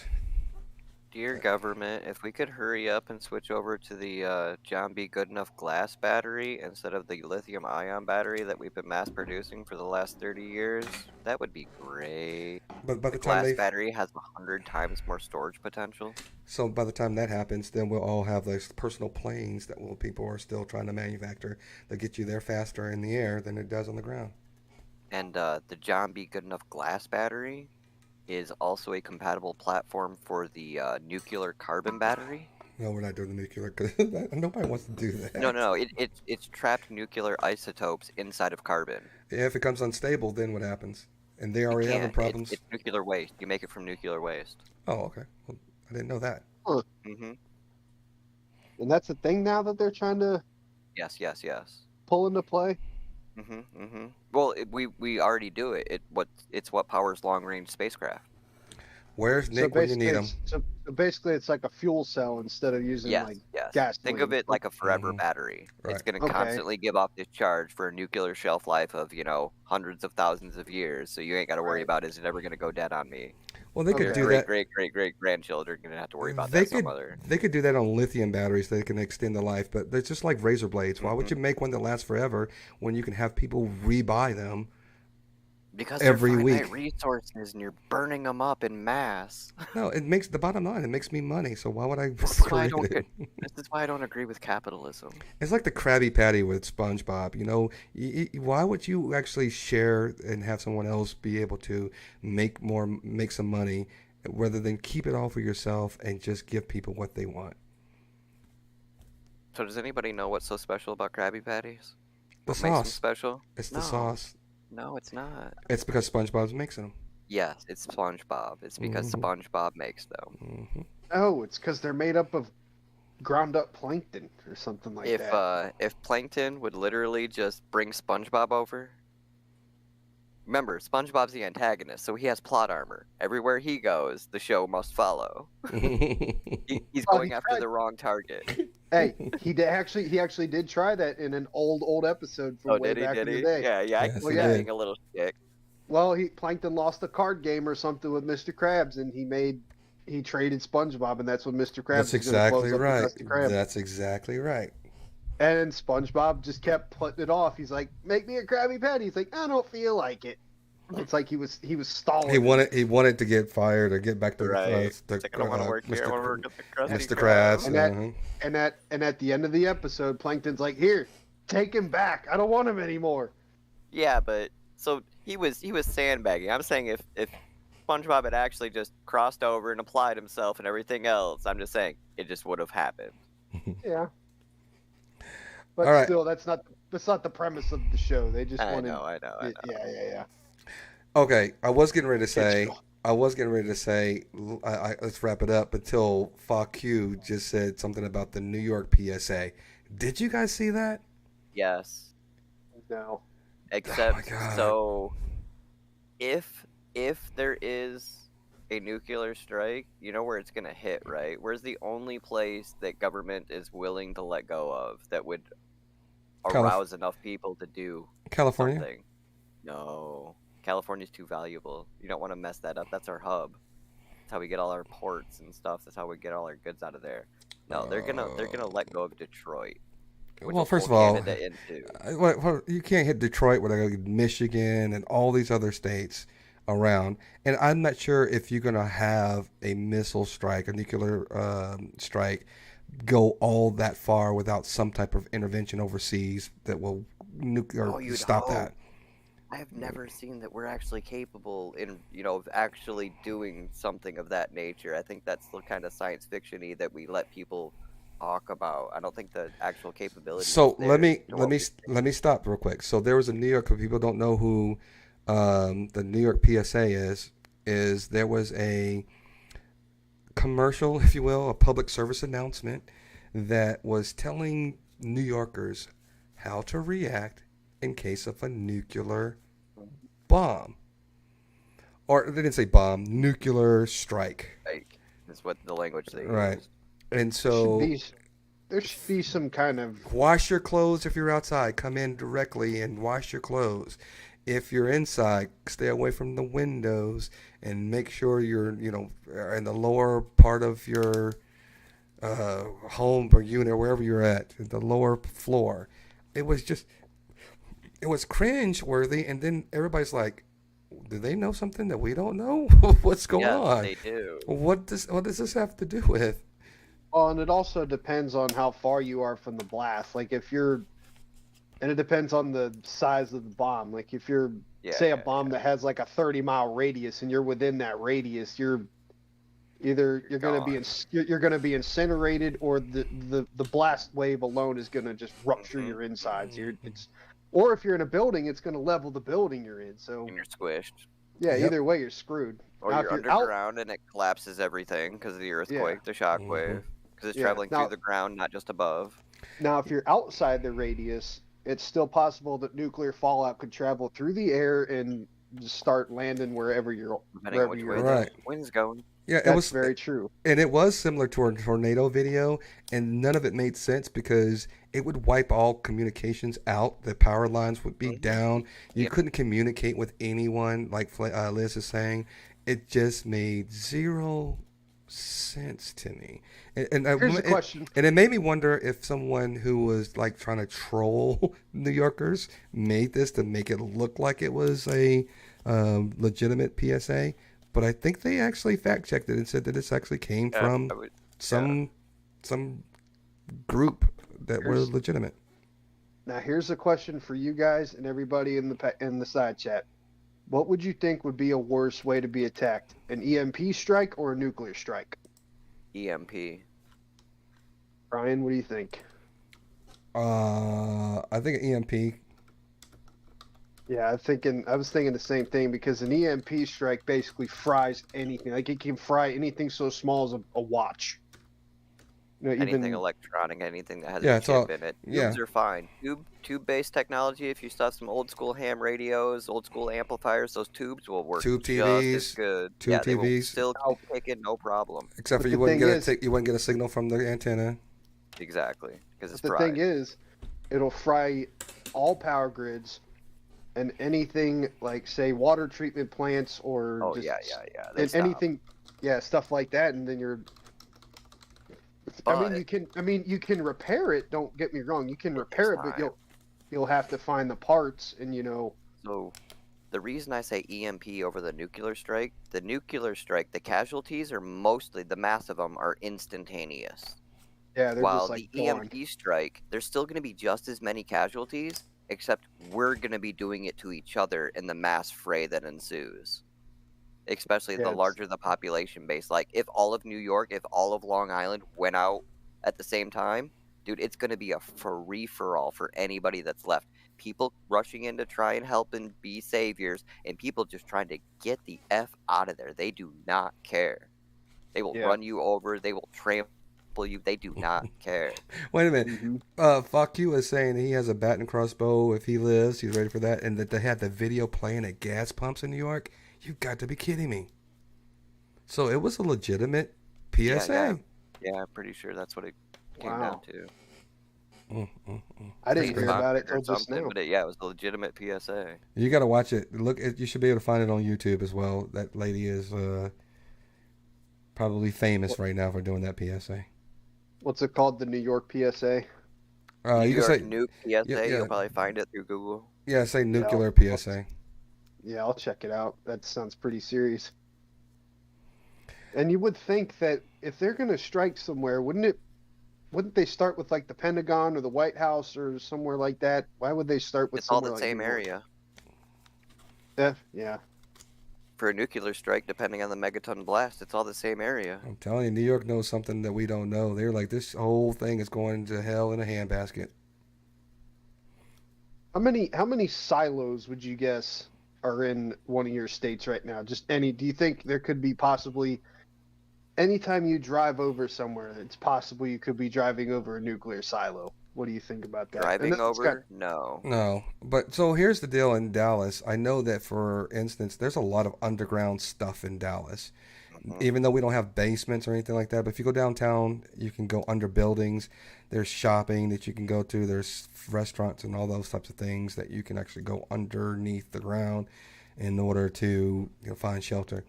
So Yeah. I would not be surprised that there are more than you would probably think of underground refuge in a lot of cities that you probably just don't know about. Yep. From the old nuclear hysteria days. Like, everybody should already know where their public nuclear shelters are, and or, how to stay ish alive. But let's just be honest, we have let far too many dumb people in society progress and, live out their lives that natural selection otherwise would have taken out by now. I'm just saying, if this was the 80s still, they wouldn't be here. I'm just saying. Not saying it's good or bad, I'm just saying. Little Jimmy that used to eat paint chips as a kid normally didn't grow up to have kids of his own. All right, guys, I gotta go because I have a lot to do tomorrow. Plus, it's a golf day for me tomorrow again. Okay. It's been great. I love the fact that we are, we've gotten comfortable enough with each other that we can just have a semblance of a conversation and turn it into an all-nighter conversation because we have so much to talk about. It's so many different perspectives that are joining on board, and we hope to continue this progress. Big Jake, Sure. any last words, sir? Just stay happy, stay healthy, and please just take it easy, man. Because the way it's been in the heat, I've come pretty close to having a few heat strokes at work. So I mean, just stay hydrated. If you're having a rough time, it'll all be all right. just hang in there. Just keep fighting. Thank you for that. I actually did. I don't know if anybody told you. I actually did have a bit of a asthma attack mixed with a panic attack last week. So Well, and, don't get stressed out, man. Stay safe and stay calm. you know, the fact that I'm sitting here still talking, standing strong, you know, I'm just proves what I'm saying. We appreciate you, We can man. We can get through it. And as you have always alluded to, we're all family here, especially on this panel. So if there's any time you even just need someone to talk on the phone or whatever, you know how to reach out. Absolutely. Same for you guys. Just real quick before we get to you, cameraman. I have never seen a boy and his dog. And also, Miss Liz, don't tell me I'm overdosing. I am not. I'm not overdosing on golf, even though I probably am. But I am not playing. It's going to be all 100% family time this weekend. No golfing this entire weekend until next Thursday. So it's going to be nothing but family time this weekend after tomorrow. By the way. Okay, cameraman. Parting words, sir. Not too much. Just stay safe, stay healthy, and hope to see everybody next week. Absolutely. All right. My parting words are going to be this. Black and White, Kevin Costner. The Debaters. And it might be called The Great Debaters, but I think it's called The Debaters with Denzel Washington. If you guys are fans of the show, watch those movies, but then also go to Drinks and Discussions on YouTube, click on the channels link, and you will see all the new upcoming channels. You'll have some of the same host. You will have new host on the channels that you may be interested in. There's Ladies Night, which you will have more women sharing their perspective and their conversations. There's sports, where you're going to have people who are just wanting to talk about sports. And then you got the true crime that you're going to have a lot of interest in, talking about true crime, and not only in the United States, but all over, that you may have, maybe you haven't heard of. So look out for a whole new plethora. We're going to get some merch as well, have some shirts made up, and all those types of things coming your way with Drinks and Discussions. So always remember, have a good time when you're talking. Share the same thing, and don't share the same ideas, but when you do share your perspective, do it in a place where you can actually be calm, cool, collected, and it's not about arguing and fighting and talking over each other, but it's trying to understand each other. And if you're going to have a drink while you do it, please do it responsibly. So for cameraman, for Megan, for Big Jake, I am Brian. We're your host of Drinks and Discussions. We appreciate you joining us on this special night. Remember to see us again next Tuesday, 8 p.m. Central Standard Time. That is Tuesday, 8 p.m. Central Standard Time. And look for other announcements coming through on our channel. So good night, everyone. You guys